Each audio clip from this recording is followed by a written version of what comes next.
എൻ്റെ പ്രിയപ്പെട്ടവരെ,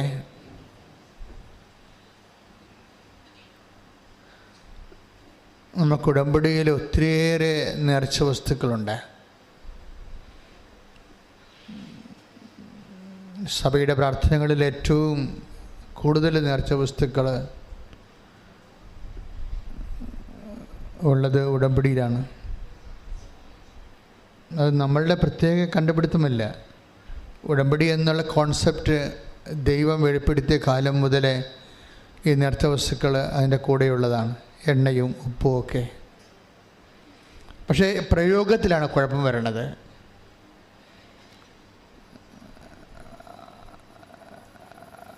പ്രയോഗത്തിലാണ് കുഴപ്പം വരണമെന്ന് വെച്ചാൽ, കഴിഞ്ഞ ദിവസം ഒരു സാക്ഷ്യം ഉണ്ടായി. ഒരു സഹോദരൻ്റെ പറമ്പ് വിറ്റ് മാറുന്നില്ല. അത് വിറ്റ് മാറാതെ അദ്ദേഹത്തിൻ്റെ കടങ്ങൾ മാറത്തില്ല. അദ്ദേഹത്തിന് ജീവിതം മുന്നോട്ട് പോകാൻ പറ്റത്തില്ല. നമ്മളെപ്പോഴും ഉടമ്പടി എടുക്കണേ എപ്പോഴാണ്? ജീവിതം ഇനി മനുഷ്യൻ്റെ കഴിവ് കൊണ്ട് മുന്നോട്ട് പോകാൻ പറ്റത്തില്ല. എപ്പോഴാണ് പട്ടാളക്കാർ തോക്ക് താഴെ വെച്ച് കൈ ഉയർത്തണത്? എപ്പോഴാണ്? തോറ്റു എന്ന് പറയുമ്പോഴാണ്, അല്ലേ? തോറ്റവനാരും പിടിച്ചു കൊല്ലത്തില്ല. അതുപോലെ ഉടമ്പടി എന്ന് പറയുന്നത് അവസാന സമർപ്പണമാണ്. ഇനി എൻ്റെ കഴിവ് കൊണ്ട് മുന്നോട്ട് പോകത്തില്ല ദൈവമേ, ഇനി നിൻ്റെ കഴിവ് എൻ്റെ ജീവിതത്തിലേക്ക് നീ ഇറക്കി തരണം. അതിനു വേണ്ടിയാണ് ദൈവം കണ്ടുപിടിച്ച ഒരു മാർഗമാണ് ഉടമ്പടി. മനുഷ്യന് എപ്പോഴെങ്കിലും ബലഹീനമാകുമ്പോൾ, അവൻ്റെ കഴിവ് കൊണ്ട്, അവൻ്റെ ബുദ്ധി കൊണ്ട് പരീക്ഷ എഴുതി ജയിക്കാൻ പറ്റാതെ വരുമ്പോൾ, അവൻ്റെ ആരോഗ്യം കൊണ്ട് ജീവിക്കാൻ പറ്റാതെ വരുമ്പോൾ, അവൻ്റെ സ്വാധീനങ്ങളും ചുറ്റവട്ടങ്ങളും കൊണ്ട് അവന് സർവൈവ് ചെയ്യാൻ പറ്റാതെ വരുമ്പോൾ, ദൈവം അവൻ്റെ ജീവിതത്തിലെ ഒരു ഉഭയകക്ഷിയാകും. അങ്ങനെ ദൈവത്തെ കക്ഷി ചേർക്കാനാണ് നമ്മൾ ഉടമ്പടി ചെയ്യണത്. ദൈവത്തെ നമ്മുടെ ജീവിതത്തിൽ കക്ഷി ചേർക്കാൻ ഉടമ്പടി അല്ലാതെ വേറെ ഒരു ഫോർമുലയും നിലവിലില്ല. കൃപാസനത്തിൻ്റെ ഉടമ്പടി മരിയൻ ഉടമ്പടിയാണ്. അതായത് ബിബ്ലിക്കൽ കവനൻ്റെ കോൺസെപ്റ്റിൻ്റെ ഉള്ളിൽ മറിയത്തെ അതിൻ്റെ മീഡിയേറ്ററായിട്ട് വെക്കും. കാര്യം ബിബ്ലിക്കൽ കവനൻ്റെ ഒരു പരാധീനത എന്ന് പറയണത്, ദൈവത്തിരുസന്നിധിയിൽ ആ കവനൻറ്റിന് എന്തെങ്കിലും ഉഭയകക്ഷികൾ മനുഷ്യൻ്റെ ഭാഗത്തുനിന്ന് അതിന് ഈടറവുണ്ടായാൽ അവന് വേണ്ടി ദൈവതിരുസന്നിധിയിൽ അപ്പീസ് ചെയ്യാൻ വേണ്ടി മനുഷ്യൻ്റെ ഏജൻ്റില്ല. അതാണ് എബ്രഹാത്തിൻ്റെ ഉടമ്പടിക്കൊക്കെ പറ്റിയ അബദ്ധങ്ങൾ. അബദ്ധമാണെന്ന് പറയണില്ല, ദൈവത്തിൻ്റെ പരിപാലനയാണ്. പക്ഷേ എങ്കിലും ഉടമ്പടി ലാഗ് ചെയ്യേണ്ട കാര്യമില്ല. എബ്രഹാത്തിന് മക്കൾ ഇല്ലാത്ത കാര്യം, ഇപ്പോൾ എബ്രഹാത്തിനെപ്പോലെ എത്രയോ മനുഷ്യരാണ് അൽത്താരയിൽ വന്ന് കുഞ്ഞുങ്ങളെയും കൊണ്ട് സാക്ഷ്യം പറയണത്. 20 കൊല്ലം, എബ്രഹാത്തിന് 25 കൊല്ലം കഴിഞ്ഞാണ്. ഇപ്പോൾ കൃപാസനത്തിൻ്റെ അൽത്താരയിൽ 23 കൊല്ലം വരെ മക്കളില്ലാത്തവർക്ക് ഉടമ്പടി വഴി ഇന്ന് വരെയുള്ള സാക്ഷ്യങ്ങൾ പരിശോധിക്കുമ്പോൾ മക്കളെ കിട്ടിയിട്ടുണ്ട്. പക്ഷേ ഈ ഉടമ്പടി കാലത്ത് എബ്രഹാത്തിൻ്റെ കയ്യിൽ നിന്ന് മാനുഷികമായ മിസ്റ്റേക്കുകൾ സംഭവിച്ചു. ദൈവപരിപാലനയിൽ ഇല്ലാത്ത, ഉടമ്പടി ഇല്ലാത്ത ഹാഗറുമായി വേലക്കാര്യമായി അദ്ദേഹം ഇടപെടുകയും ദൈവത്തിൻ്റെ പദ്ധതി അല്ലാതെ ഇസ്മായേൽ ജനിക്കുകയും ചെയ്തു. അതുപോലെ ഉടമ്പടിയിൽ വരുന്ന വിഷയം, ആ ഉടമ്പടിയിൽ ആരെങ്കിലും ഒരു മാധ്യസ്ഥനുണ്ടായിരുന്നെങ്കിൽ, ഇപ്പോൾ ഉടമ്പടി നമ്മുടെ മരിയൻ ഉടമ്പടിയിൽ ആരാ മാധ്യസ്ഥ? അമ്മയാണ്. അമ്മയെ മാധ്യസ്ഥമാക്കുന്നത് എന്തിൻ്റെ വെളിച്ചത്തിലാണ്? ടൈം കണ്ടൻറ്റിനെ സ്വാധീനിക്കാൻ വേണ്ടിയാണ്. എല്ലാത്തിൻ്റെ അകത്തും ജീവിതത്തിൻ്റെ വിഷയങ്ങളിൽ താത്വികമായിട്ട് ശാസ്ത്രീയമായിട്ട് നമ്മൾ പറഞ്ഞാൽ നമ്മുടെ വിഷയങ്ങൾ ടൈം ബേസ്ഡാണ്, സമയബന്ധിതമാണ്. ഈ സമയബന്ധിതമായിട്ട് കാര്യങ്ങൾ നടന്നില്ല എങ്കിൽ, ഇപ്പോഴത്തെ ഇൻടേക്കിന് ഈ ജനുവരി വരാൻ പോകുന്ന ജൂണിലെ ഇൻടേക്കിന് നിങ്ങൾ കയറിയില്ലെങ്കിൽ കൊണ്ട് അടുത്ത കൊല്ലം പിന്നെ കയറാൻ പറ്റത്തുള്ളൂ. ഈ സെപ്റ്റംബറിൽ കയറില്ലെങ്കിൽ അടുത്ത സെപ്റ്റംബറിലേക്ക് പിന്നെ വരത്തുള്ളൂ. അപ്പോൾ ടൈം ബൗണ്ടഡ് ആണ് നമ്മുടെ ലൈഫ് എല്ലാം.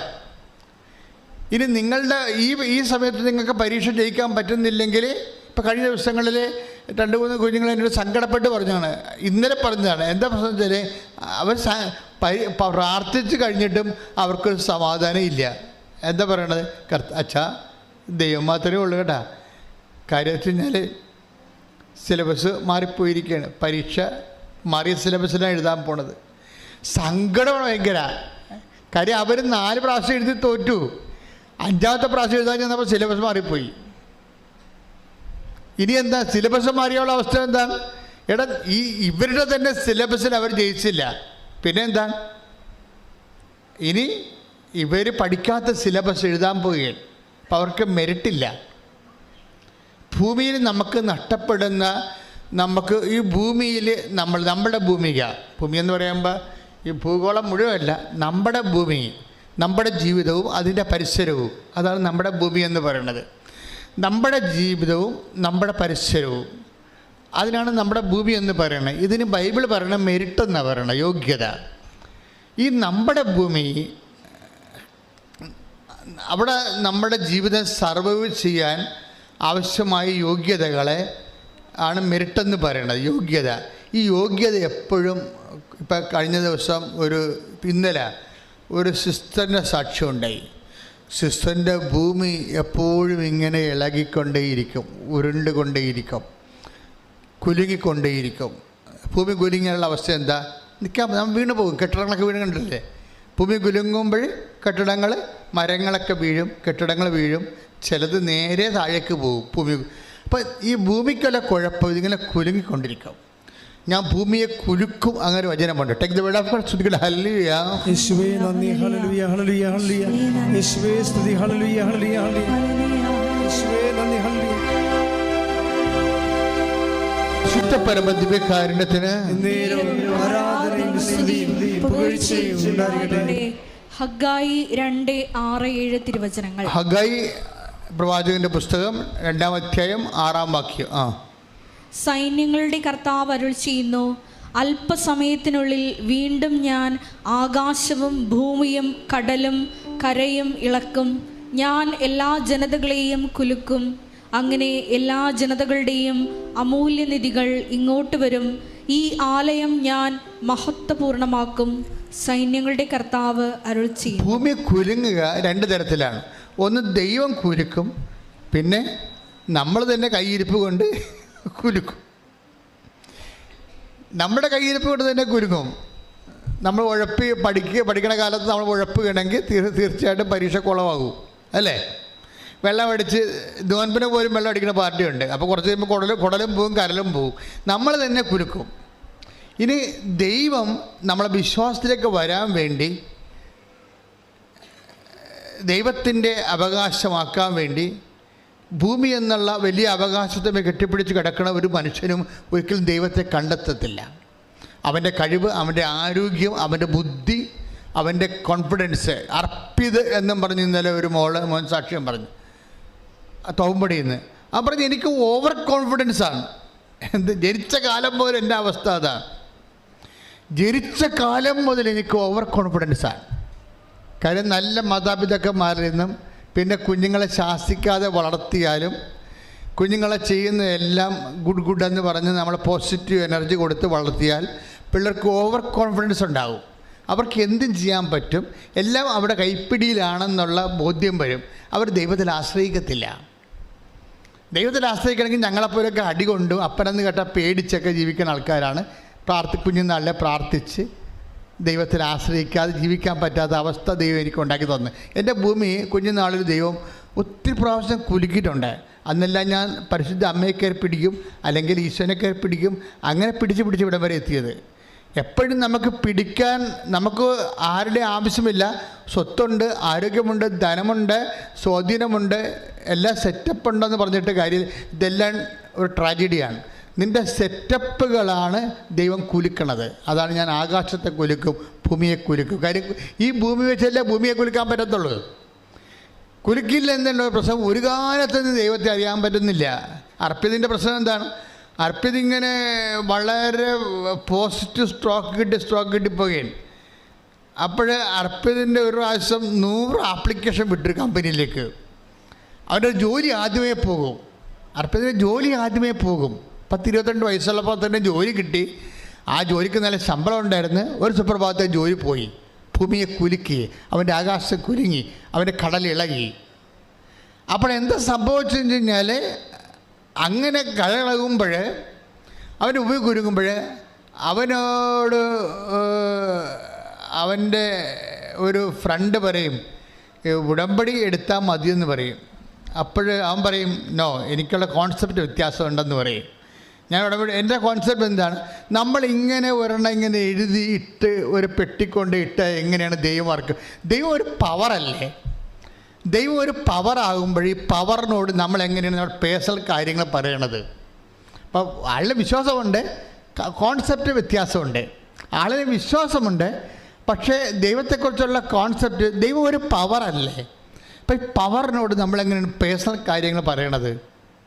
അപ്പോൾ അതുകൊണ്ട് അത് സിങ്ക് ആകണില്ല. അതുകൊണ്ട് ഉടമ്പടി എടുക്കത്തില്ല. എങ്കിൽ ഇവിടെയൊക്കെ വന്നൊക്കെ തിരിഞ്ഞ് വായിട്ടൊക്കെ നോക്കി പോകും പുള്ളി. അപ്പോൾ ഉടമ്പടി ചെയ്യാൻ പറ്റില്ല. പക്ഷേ എന്താ പ്രശ്നം? ഉടമ്പടി ചെയ്യാൻ പറ്റത്തില്ല.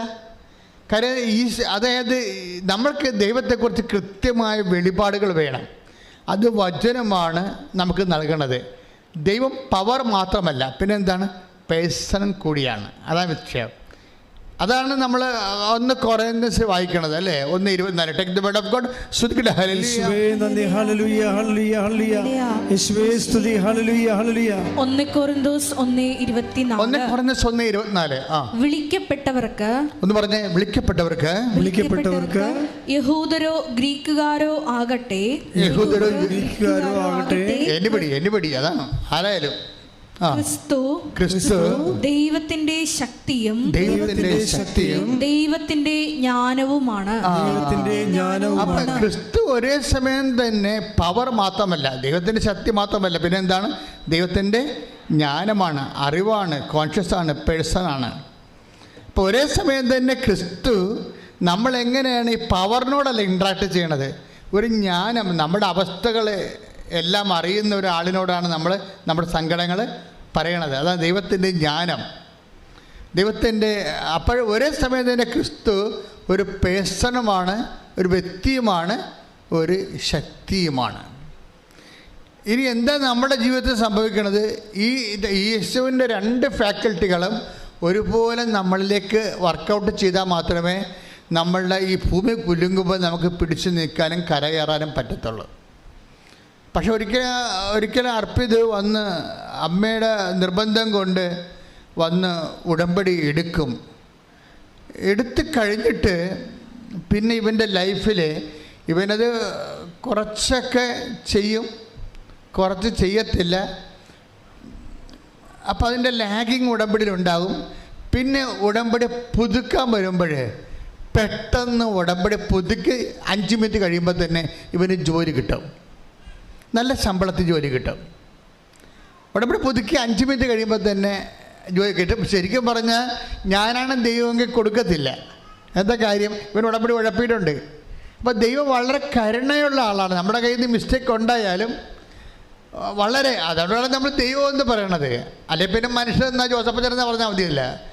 അതിൻ്റെ പ്രശ്നം എന്താ, ദൈവം. അപ്പം നമ്മളുടെ മെരിറ്റുകൾ, നമ്മൾ രക്ഷപ്പെടാനുള്ള കണ്ടൻറ്റുകൾ, ഇപ്പം നിനക്ക് ബോധ്യം കിട്ടിയില്ല, ഉടമ്പടി ചെറുതായിട്ട് ഉഴപ്പിപ്പോയെങ്കിലും ദൈവം നിന്നെ താങ്ങും. അപ്പോൾ അപ്പം പെട്ടെന്ന് അർപ്പിതിന് ഒരു ഭാവമാറ്റം പറ്റും. കാര്യം ഇങ്ങനെ പെട്ടെന്ന് ഈ അമ്മയടുത്ത് വന്ന് പുതുക്കിയപ്പോൾ തന്നെ ജോലി കിട്ടിയപ്പോഴും വിചാരിക്കാത്ത ശമ്പളം കിട്ടി. അപ്പോൾ കുറച്ച് ആ ശമ്പളത്തിൻ്റെ ഒരു ഹാങ് ഓവറിൽ പുള്ളി കുറേ നാളൊക്കെ ഉടമ്പടിയൊക്കെ ചെയ്തൊക്കെ നടന്നേച്ചും പെട്ടെന്ന് പുള്ളിക്ക് വേറെ ഒരു കണ്ട കയറി, സാത്താൻ കയറി. ഈ പ്രതിപക്ഷവും സാത്താനും നമ്മുടെ ഉള്ളിൽ തന്നെ ഉണ്ടാകും. നമ്മുടെ ഉള്ളിൽ തന്നെ ആൻറ്റിബോഡി വർക്ക് സ്പിരിച്വലായിട്ട് ലൈഫിനും ആൻറ്റിബോഡികളുണ്ട്. അത് നമ്മുടെ സ്പിരിച്വൽ ആയിട്ട് നമ്മൾ പോകുമ്പോൾ തന്നെ അതിൻ്റെ ആൻറ്റിബോഡി വർക്കൗട്ട് ചെയ്യും. അതിന് വർക്കൗട്ട് ചെയ്യണം എന്താണെന്ന് വെച്ച് കഴിഞ്ഞാൽ അർപ്പിനോട് പറയും, ഇത് ശമ്പളം നല്ലത് കിട്ടി, അത് നിൻ്റെ കഴിവ് കൊണ്ടാണ്, അത് കഴിവ് കൊണ്ടാണ് നിനക്ക് കിട്ടിയെന്ന് പറയും.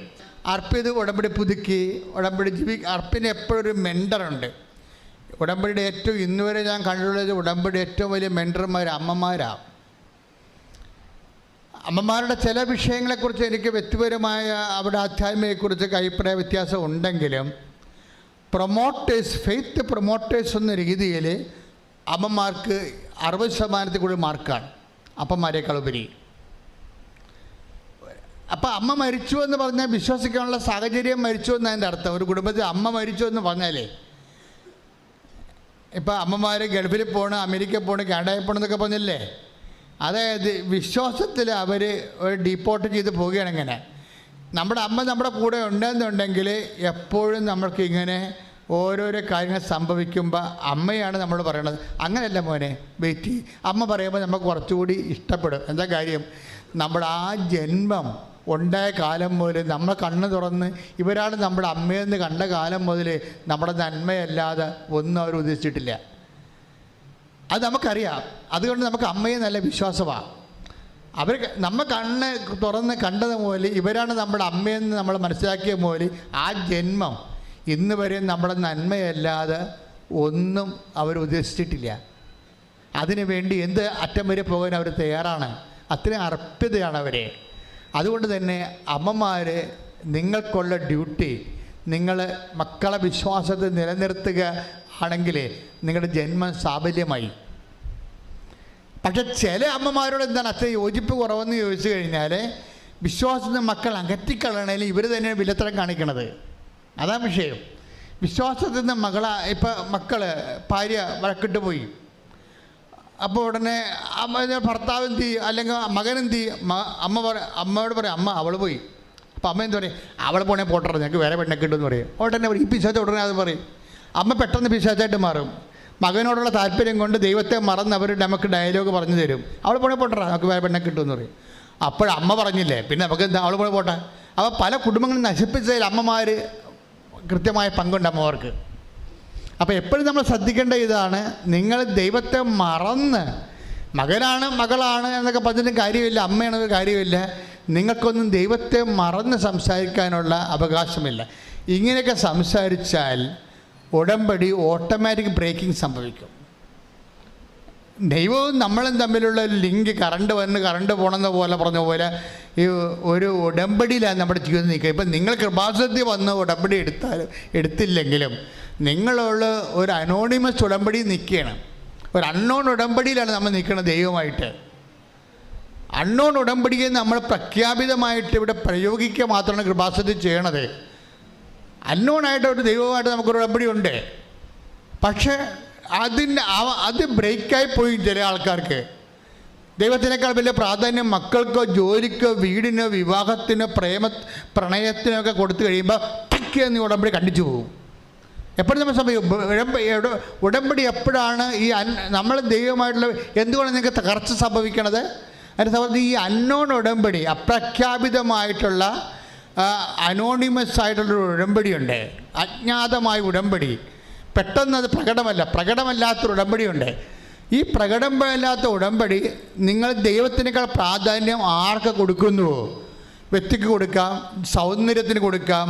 ഒരു ദിവസം ഒരു കൊച്ചിനോട് പറഞ്ഞു, നീ എന്താണ്ട് വേദപാഠത്തിന് വന്നില്ലല്ല? അവ പറഞ്ഞു, ഉടുപ്പില്ല.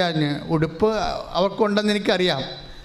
പക്ഷേ എന്താ പ്രശ്നം വെച്ച് കഴിഞ്ഞാൽ അവളുടെ അമ്മ അവളെ ട്രെയിൻ ചെയ്തിരിക്കുക. അവൾ 6ാം ക്ലാസ്സുകാരത്തിയാണ്. അവൾ ഒരു സുന്ദരിക്കുട്ടിയാണ്. പക്ഷേ ഞാൻ അവളുടെ വീട് പഞ്ചരിക്കാൻ ചെന്നപ്പോൾ അവളുടെ അലമാരി തന്നെ ഏതാണ്ട് ഈ നമ്മുടെ എന്നൊക്കെ പേരൊന്നും അറിയാൻ പാടില്ല, ലിപ്സ്റ്റിക്ക് പോലെ ഉപയോഗിക്കുന്ന ഷെയ്ഡുകളിരിക്കുകയാണ്.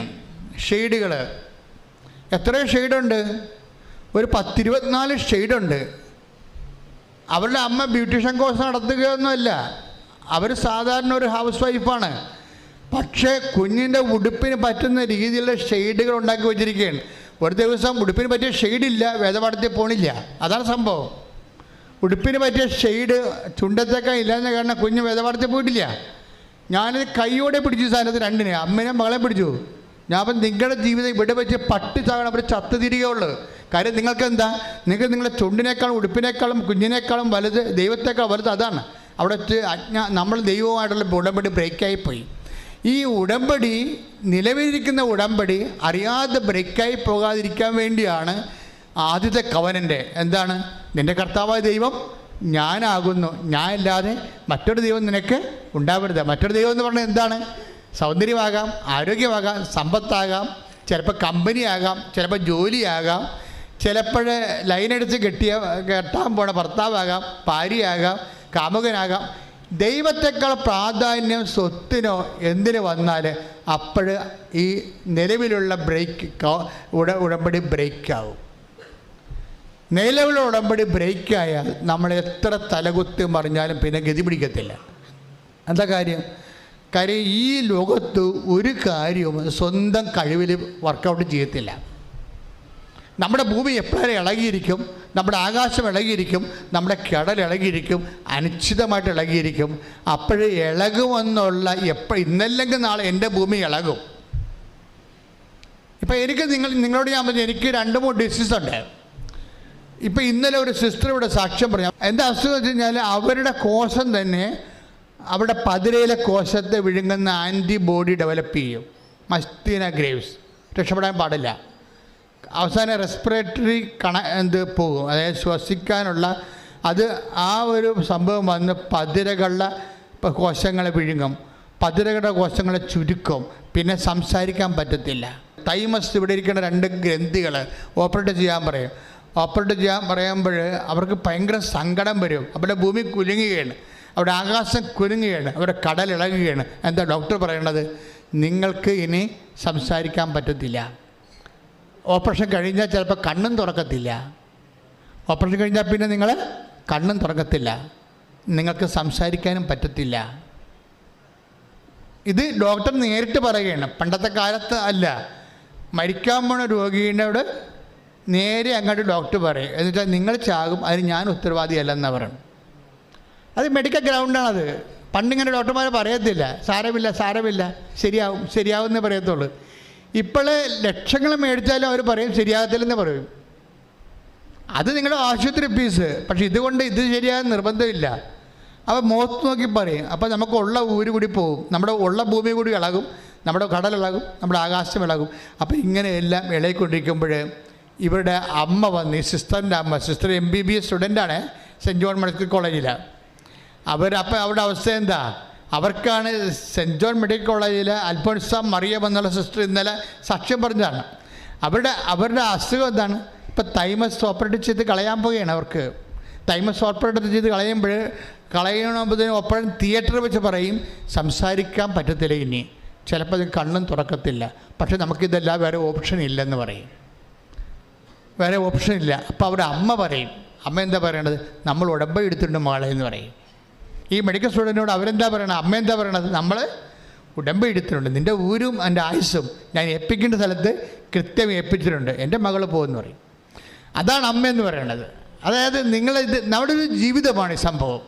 ഈ ജീവിതത്തിൽ ചില സമയത്ത് പെട്ടെന്ന്, അപ്പോൾ ആ സിസ്റ്റർ പറയുന്ന ഒരു വാക്കുണ്ട്, ഞാൻ രോഗിയായത് കാരണം എനിക്ക് എല്ലാവരുടെയും രോഗങ്ങളെ മനസ്സിലാക്കാൻ കഴിയും. ഇതാണല്ല പ്രശ്നം.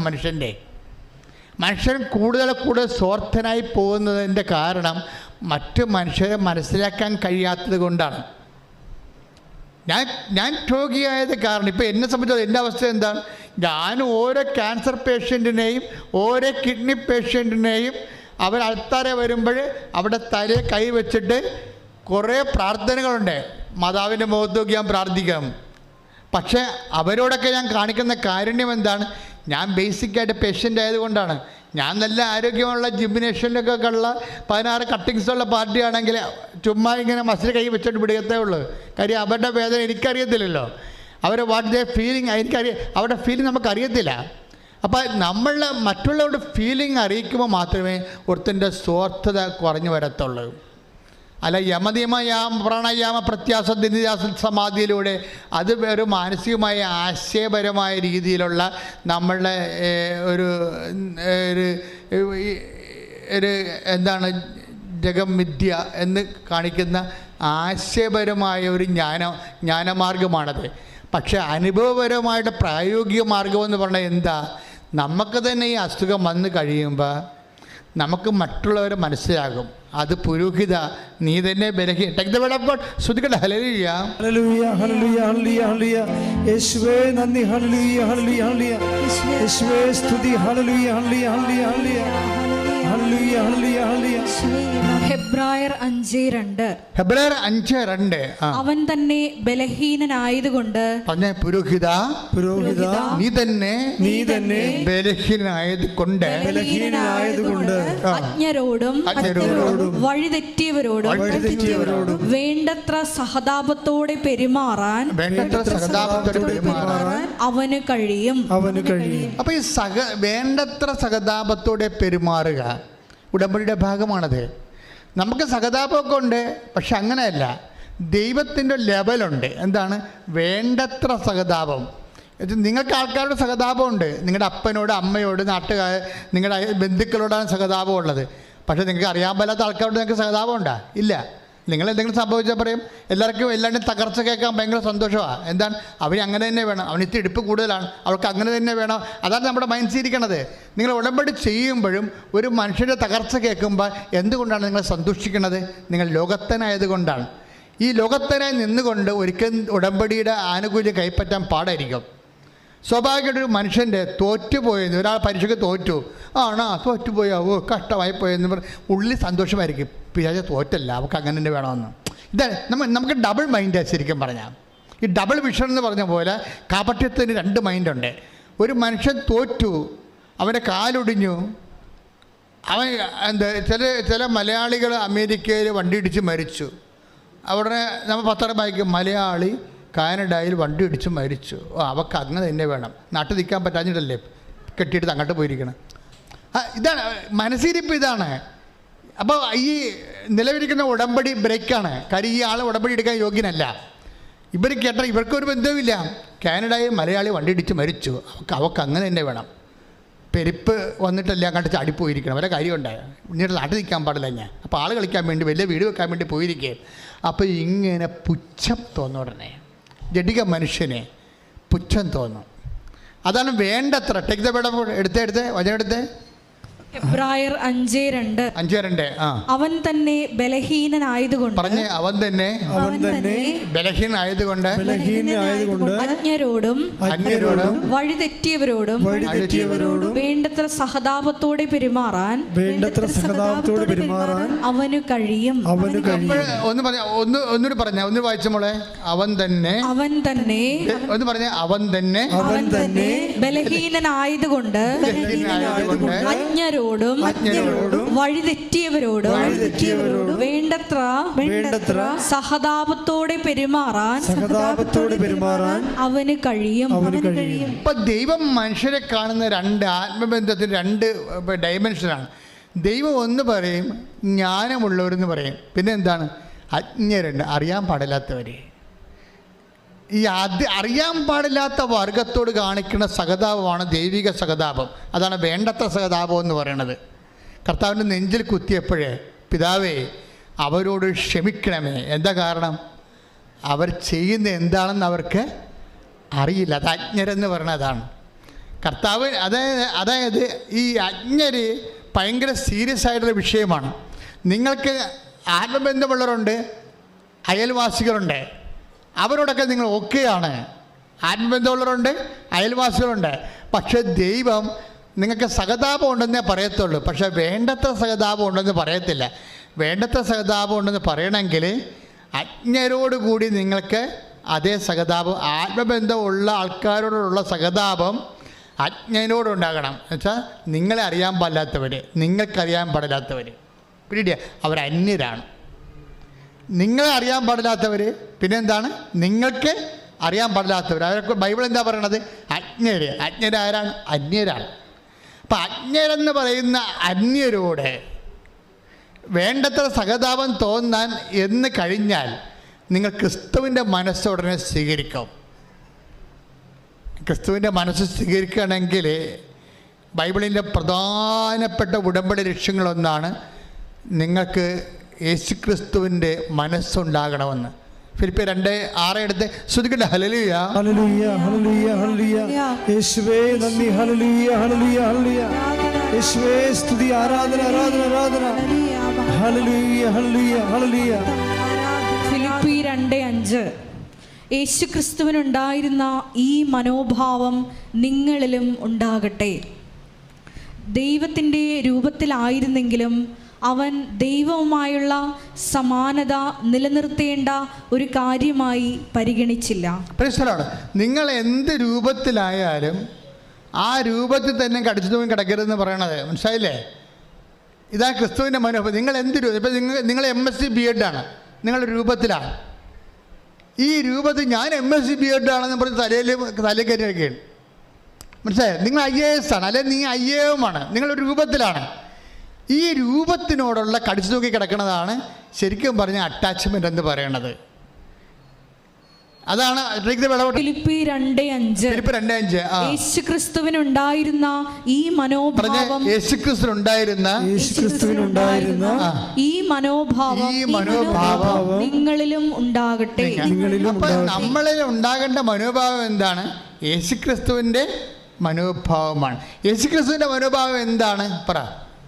ദൈവത്തിന്റെ രൂപത്തിലായിരുന്നെങ്കിലും ദൈവത്തിന്റെ രൂപത്തിൽ ആയിരുന്നെങ്കിലും അവൻ ദൈവവുമായുള്ള സമാനത നിലനിർത്തേണ്ട ഒരു കാര്യമായി പരിഗണിച്ചില്ല. സ്റ്റാറ്റസ് കീപ്പ് ചെയ്യേണ്ട ഒരു കാര്യമായി പരിഗണിച്ചില്ല. ഇവിടുത്തെ പ്രോബ്ലം അതാണല്ല. സ്റ്റാറ്റസ് കീപ്പിംഗ് നിസ്സാര കാര്യമല്ല. ഞാൻ വലിയ ഒരു പ്രമാണിയാണ്, അല്ലെങ്കിൽ ഞാൻ ബ്രാഹ്മണരുടെ സ്റ്റാറ്റസുള്ള ആളാണ് എന്ന് പറഞ്ഞാൽ പിന്നെ ഇവിടുത്തെ ജാതി സിസ്റ്റം അനുസരിച്ച് ഈ സ്റ്റാറ്റസിലേക്ക് നമ്മൾ ആരെയും ക്ഷണിക്കത്തില്ല, തട്ടിക്കളയും. അതുകൊണ്ട് ഒരു മനുഷ്യ നിസ്സാരമല്ലേ സ്റ്റാറ്റസ് പോയത്. അപ്പോൾ നമ്മുടെ മനസ്സിലൊക്കെ ഇന്നും വ്യക്തികളുടെ സ്റ്റാറ്റസ് എന്ന് പറയുന്ന സുവിശേഷ വിരുദ്ധമായ, ദൈവിക വിരുദ്ധമായ ഒരു ജാതി സവർണ ചിന്ത ഉള്ളിലുണ്ട്. ഇത് നിസ്സാര കാര്യമല്ല. യേശുക്രിസ്തുവിൻ്റെ മനോഭാവത്തിനെതിരാണ്. ഇതിന് ട്രീറ്റ് ചെയ്യാതെ കേരള സഭ ക്രിസ്തുവിനെ സ്വീകരിച്ചെന്ന് പറയാൻ പറ്റത്തില്ല. വ്യക്തികൾ സ്വീകരിക്കാതെ എങ്ങനെയാണ് സഭ സ്വീകരിക്കണത്? വ്യക്തികൾ സ്വീകരിക്കണമെങ്കിൽ വ്യക്തികളുടെ മനോഭാവങ്ങൾ മാറണം. എന്ത് മനോഭാവം ആയിരിക്കണം? യേശുക്രിസ്തുവിൻ്റെ മനോഭാവം. Take the word of God. യേശുക്രിസ്തുവിനുണ്ടായിരുന്ന ഈ മനോഭാവം പറഞ്ഞ യേശുക്രിസ്തുവിനുണ്ടായിരുന്ന ഈ മനോഭാവം നിങ്ങളിലും ഉണ്ടാകട്ടെ. ദൈവത്തിന്റെ രൂപത്തിലായിരുന്നെങ്കിലും അവൻ ദൈവവുമായുള്ള സമാനത നിലനിർത്തേണ്ട ഒരു കാര്യമായി പരിഗണിച്ചില്ല. അപ്പം പരിഗണിക്കുക, സ്റ്റാറ്റസ് പരിഗണിക്കുക, അത് നിലനിർത്തേണ്ട കാര്യമായി പരിഗണിക്കുക. ഇതൊക്കെ ക്രിസ്തുവിൻ്റെ മനുഷ്യാവതാരത്തിൻ്റെ പ്രക്രിയയിലാണ് ഈ സ്റ്റാറ്റസൊക്കെ ഡിസ്റ്റോർട്ട് ചെയ്ത് പോകേണ്ടത്. നമ്മളിൽ ക്രിസ്തു മനുഷ്യാവതാരം ചെയ്യുന്നത് ഒരു പ്രക്രിയയുടെ ഭാഗമായിട്ടാണ്. അത് ഘട്ടം ഘട്ടമായിട്ടാണ്. ഉടമ്പടിയിൽ ലക്ഷ്യമെന്ന് തന്നെ പറയണത് ക്രിസ്തുവിൻ്റെ മനുഷ്യാവതാരമാണ് നമ്മളിലുള്ള. അതിന് ഘട്ടം ഘട്ടമായിട്ട് ഈ മനോഭാവങ്ങൾ മനുഷ്യൻ ചേഞ്ച് ചെയ്തുകൊണ്ടിരിക്കും. അതിനാണ് ഈ രോഗങ്ങളും തകർച്ചകളും ജപ്തി നടപടികളും ഒക്കെ നമ്മളെ സഹായിക്കണത്. നമ്മുടെ ഭൂമി കുരുങ്ങണത്, ആകാശം കുരുങ്ങണത്. അപ്പം നിങ്ങൾ ഓർക്കും ഈ കാലം കടന്നു പോകുന്നൊക്കെ നമുക്ക് പറഞ്ഞ് ഭാവാത്മകമായിട്ട് പറയാമെങ്കിലും കാലം കടന്നു പോകണമെന്നുണ്ടെങ്കിൽ നമ്മൾ തന്നെ കടന്നു പോകണം.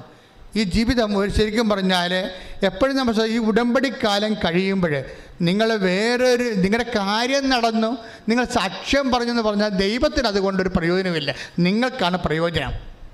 എന്താ കാര്യം? ഇപ്പം തന്നെ അർപ്പിതം എന്ന് പറഞ്ഞാൽ ചെറുപ്പക്കാരനെ കുറിച്ച് പറഞ്ഞില്ലേ? അർപ്പിതം എന്താ പ്രശ്നം? അർപ്പിത യുദ്ധമാണ് എപ്പോഴും ദൈവത്തോട്. അർപ്പിതനോട് പറയും ഇതൊക്കെ എൻ്റെ അവരെ കിട്ടിക്കഴിയുമ്പോൾ, രക്ഷപ്പെട്ട് കഴിയുമ്പോൾ ആ പാലം കയറുമ്പോൾ നാരായണ എന്ന് പറയും, പാലം കയറി കഴിയുമ്പോൾ കൂരായണ എന്ന് പറയും. എന്താണ്? ഇതൊക്കെ എൻ്റെ കഴിവ് കൊണ്ടാണെന്ന് പറയും. എൻ്റെ കഴിവ് കൊണ്ടാണെന്ന് ആ ജോലി ചെയ്തുകൊണ്ടിരിക്കുന്ന സമയത്ത് തന്നെ അവൻ പറയും, എടാ പള്ളിപ്പോടാ എന്ന് അമ്മ വിളിക്കും. അമ്മ പറയും എനിക്ക് വർക്കൗട്ട് ഉണ്ടെന്ന് പറയും. വർക്കൗട്ട് എന്ന് ജിംനേഷ്യത്തിൽ പോകുന്നുണ്ട്, അതിനാ വർക്കൗട്ട് എന്ന് പറയണത്. അപ്പോൾ അവൻ പള്ളിയിൽ പോകാതെ വർക്കൗട്ടിന് പോകും. വർക്കൗട്ടിന് പോയി ജിംനേഷ്യത്തിലോട്ട് കാലെടുത്ത് വെക്കുമ്പോൾ അവൻ്റെ മൊബൈലിൽ ഒരു മെസ്സേജ് വരും. എന്താ കാര്യം? You are admitted. എന്താണ്? നീ ആഗ്രഹിച്ച ജർമ്മൻ യൂണിവേഴ്സിറ്റിയിൽ നിനക്ക് അഡ്മിഷൻ ചെയ്തിരിക്കണമെന്ന് പറഞ്ഞൊരു മെസ്സേജ്. ഇവന് കരച്ചിൽ വരാമെന്ന് അറിയാൻ പറ്റില്ല. അവിടെ നിന്ന് ഓടും, അവൻ ജിംനേഷ്യത്തിൽ നിന്ന് ഓടി കർത്താവിൻ്റെ ആലയത്തിൻ്റെ വാതിക്കെ വന്ന് കണ്ണീരോടെ വലിയവായി കരയും. കർത്താവെ, ഞാൻ നിന്നെ ഉപേക്ഷിച്ചിട്ടും നീ എന്നെ ഉപേക്ഷിച്ചില്ലല്ലോ. ഞാൻ ആനുകൂല്യം കൈപ്പറ്റി, അനുഗ്രഹം കൈപ്പറ്റിക്കൊണ്ട് ആ സമയത്ത് അന്നടങ്ങുന്ന അപ്പനെപ്പോലെ ഞാൻ നിന്നോട് അടുക്കും. പിന്നെ ഞാൻ എൻ്റെ കഴിവ് കൊണ്ടാണ് കിട്ടിയതെന്ന് പറഞ്ഞുകൊണ്ട് ബുദ്ധിമുട്ടോടെ ഞാൻ നിന്നോട് അകലും. എന്നിട്ടും ഞാനിങ്ങനെ പല പ്രാവശ്യം നിന്നെ പരീക്ഷിച്ച് നിന്നിൽ നിന്ന് പിരിഞ്ഞു പോയിട്ടും അകന്നു പോയിട്ടും കർത്താവെ, അകന്നു പോകാതെ ഹൗണ്ട് ഓഫ് ഹെവൻ, സ്വർഗത്തിലെ വെട്ടപ്പെട്ടി പോലെ ശ്രുതികട്ടെ. ഹല്ലേലൂയ, ഹല്ലേലൂയ, ഹല്ലേലൂയ, ഹല്ലേലൂയ. യേശുവേ നന്ദി. ഹല്ലേലൂയ. പരമ ദിവ്യകാരുണ്യത്തിന് ആരാധനയും സ്തുതിയും പുകഴ്ചയും ഉണ്ടായിരിക്കട്ടെ. അപ്പോഴേ അവൻ പള്ളിയും പറ്റത് നിന്നുകൊണ്ട് തേങ്ങി കരയും. കർത്താവേ, ഞാൻ നിന്നെ ഉപേക്ഷിച്ചോ? നീ എനിക്ക് തന്ന കഴിവുകൾ, എനിക്ക് തന്ന എൻ്റെ പ്രാർത്ഥന നീ കേട്ടത്, എനിക്ക് തന്ന ഉദ്യോഗം ഒടുവിൽ എൻ്റെ അക്കൗണ്ടിലേക്ക് ഞാൻ മാറ്റി. ഞാൻ അപ്പോഴും നിന്നെ തള്ളിപ്പറഞ്ഞു. ഞാൻ നിന്നെ തള്ളിപ്പറഞ്ഞിട്ടും, ഞാൻ നിന്നെ ഒഴിവാക്കിയിട്ടും, ഞാൻ എൻ്റെ വഴിക്ക് പോയിട്ടും നീ എന്നെ ഉപേക്ഷിക്കാതെ നീ എൻ്റെ പിന്നാലെ വന്ന്. കാര്യം പിന്നാലെ വന്ന് പറയാൻ കാര്യം, ഈ ജർമ്മൻ യൂണിവേഴ്സിറ്റിയിലെ അവനെ അഡ്മിഷൻ കിട്ടാനുള്ള ഒരു സാധ്യതയുമില്ലെന്ന് ഈ ലോകത്ത് ഏറ്റവും കൂടെ അറിയാവുന്നത് ദൈവത്തിനും അവനെയുമാണ്. അപ്പോൾ അവന് ഒരു മെറിറ്റുമില്ലാത്ത ഒരു കോളേജിലെ ദൈവത്തിൻ്റെ മെറിറ്റിൽ അവനെ റീസ്റ്റേറ്റ് ചെയ്യണം. അതുകൊണ്ടാണ് അവൻ കരഞ്ഞു പോണത്. കർത്താവെ, അങ്ങ് ഇത് ചെയ്യാൻ ഞാൻ ഒരിക്കലും യോഗ്യനല്ല. അനുതാപത്തോടു കൂടി അവൻ കർത്താവിലേക്ക് തിരിച്ചു വരും. എന്നിട്ട് അർപ്പിത് പറയുന്ന കുറേ കാര്യങ്ങളുണ്ട്. അർപ്പിത് കൃപാസനത്തെക്കുറിച്ച് പറയുന്നുണ്ട്, ഉടമ്പടിയെക്കുറിച്ച് പറയുന്നുണ്ട്. അവസാന അനുഭവങ്ങളുടെ അവൻ പറയും കൃപാസനം എന്ന് പറയണത് ദൈവത്തെ നഷ്ടപ്പെട്ടാൽ കണ്ടെത്താൻ പറ്റിയൊരു സ്ഥലമാണെന്ന്. ശ്രുതിക്കട്ടെ. ഹല്ലേലൂയ, ഹല്ലേലൂയ, ഹല്ലേലൂയ, ഹല്ലേലൂയ. വാക്കുകൾക്ക് നിന്നെ തന്നെ നീ വെളിപ്പെടുത്തി കൊടുക്കുന്നതിന് നന്ദി പറയുന്നു. ഹല്ലേലൂയ, ഹല്ലേലൂയ. മഹത്വം പരിശുദ്ധ പരമ ദിവ്യകാരുണ്യത്തിന് ആരാധനയും സ്തുതിയും പുകഴ്ചയും ഉണ്ടായിരിക്കട്ടെ. ഈ നൂറ്റാണ്ടിലെ യൂത്തിൻ്റെ ഏറ്റവും നല്ല സാക്ഷ്യങ്ങളൊന്നാണ്. അങ്ങനെ തന്നെയാണ് തമ്പിട്ടിരിക്കുന്നത്. നിങ്ങളൊന്ന് അർത്ഥത്തിൻ്റെ സാക്ഷ്യം കേൾക്കണമേ. കാര്യം ഒരു മനുഷ്യൻ്റെ ഫ്ലക്ച്വേഷൻസ് വളരെ കൃത്യമായിട്ട് ഡെപ്യൂട്ട് ചെയ്യുന്നൊരു സാക്ഷ്യമാണത്. കാര്യം ഉടമ്പടി എടുത്താൽ തന്നെയും നമ്മൾക്ക് ഓരോരോ സ്വകാര്യമായ പിൻവലിക്കലുകൾ ഉണ്ടായിക്കൊണ്ടിരിക്കും. അതിനെ കവർ ചെയ്തുകൊണ്ട് ഈ മനുഷ്യൻ എങ്ങനെയാണ് ഒരു വേട്ടപ്പട്ടിയെപ്പോലെ ദൈവം പിടിക്കണത്. കാര്യം നമ്മൾ ദൈവം ഉപേക്ഷിച്ചാലും, നമ്മൾ ദൈവത്തെ ഉപേക്ഷിച്ചാലും ദൈവം നമ്മളെ ഇങ്ങനെ ഒരു വേട്ടപ്പട്ടിയെപ്പോലെ പിടിക്കും. അതുകൊണ്ടാണ് ഹൗണ്ട് ഓഫ് ഹെവനിൽ നമ്മൾ വായിക്കുന്നത്. അങ്ങനെ ഒരു പഴയ ഇംഗ്ലീഷ് പോയമാണ്. ഞാൻ കടലിലായിരിക്കുമ്പോൾ ഞാൻ കടലിൽ പോയി ഒളിച്ചിരിക്കാൻ നോക്കി നിന്നിൽ നിന്ന്. പക്ഷെ ഞാൻ കടലിൻ്റെ തിരകളിൽ ഒളിച്ചിരിക്കുമ്പോൾ ഞാൻ എൻ്റെ കണ്ണുകൊണ്ട് തിരകൾക്കുള്ളിലൂടെ നോക്കുമ്പോൾ ദാണ്ട് നീ ഒരു പട്ടിയെപ്പോലെ നീന്തി എൻ്റെ അടുത്തേക്ക് വരുന്നു. ഞാൻ എവിടെ പോയി ഒളിക്കുമെന്ന്. ദൈവത്തിൻ്റെ സ്നേഹത്തിൽ നിന്ന് ഓടി ഒളിക്കാൻ ഇടമില്ലാത്ത ഒരു ലോകത്ത് തന്നെയാണ്.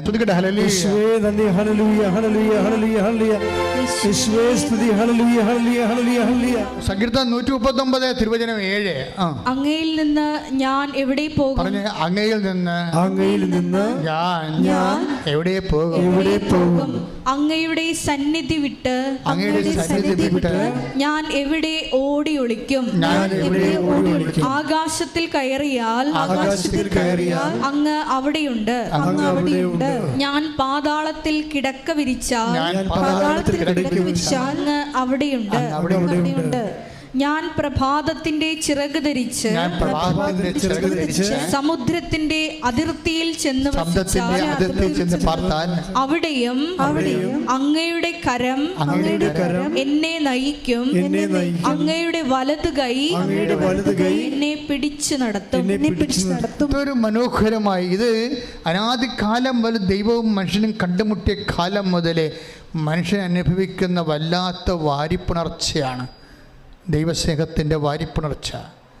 ഇട്ടേച്ചും പോയാലും പുറകേ വരും, ഒരു പട്ടിയെപ്പോലെ പുറകെ വരും. നമ്മൾ പട്ടിയെ കടത്തിക്കളഞ്ഞാലും നമ്മൾ വീട്ടിൽ വരുമ്പോൾ നമ്മളെക്കാൾ മുമ്പേ വന്ന് നിൽക്കണം കണ്ടിട്ടില്ലേ?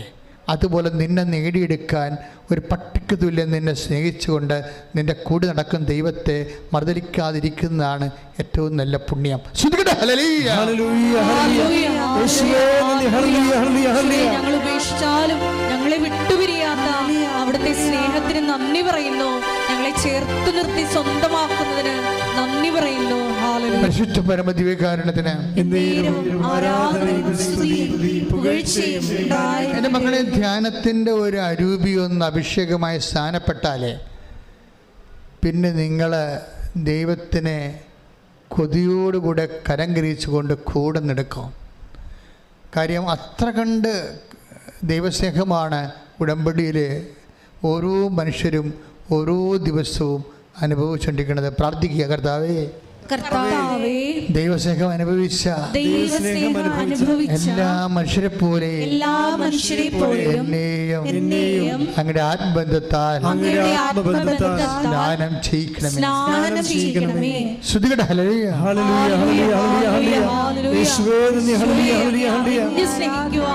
ആരാധനയിലൂടെ ഞങ്ങളെ അഭിഷേകം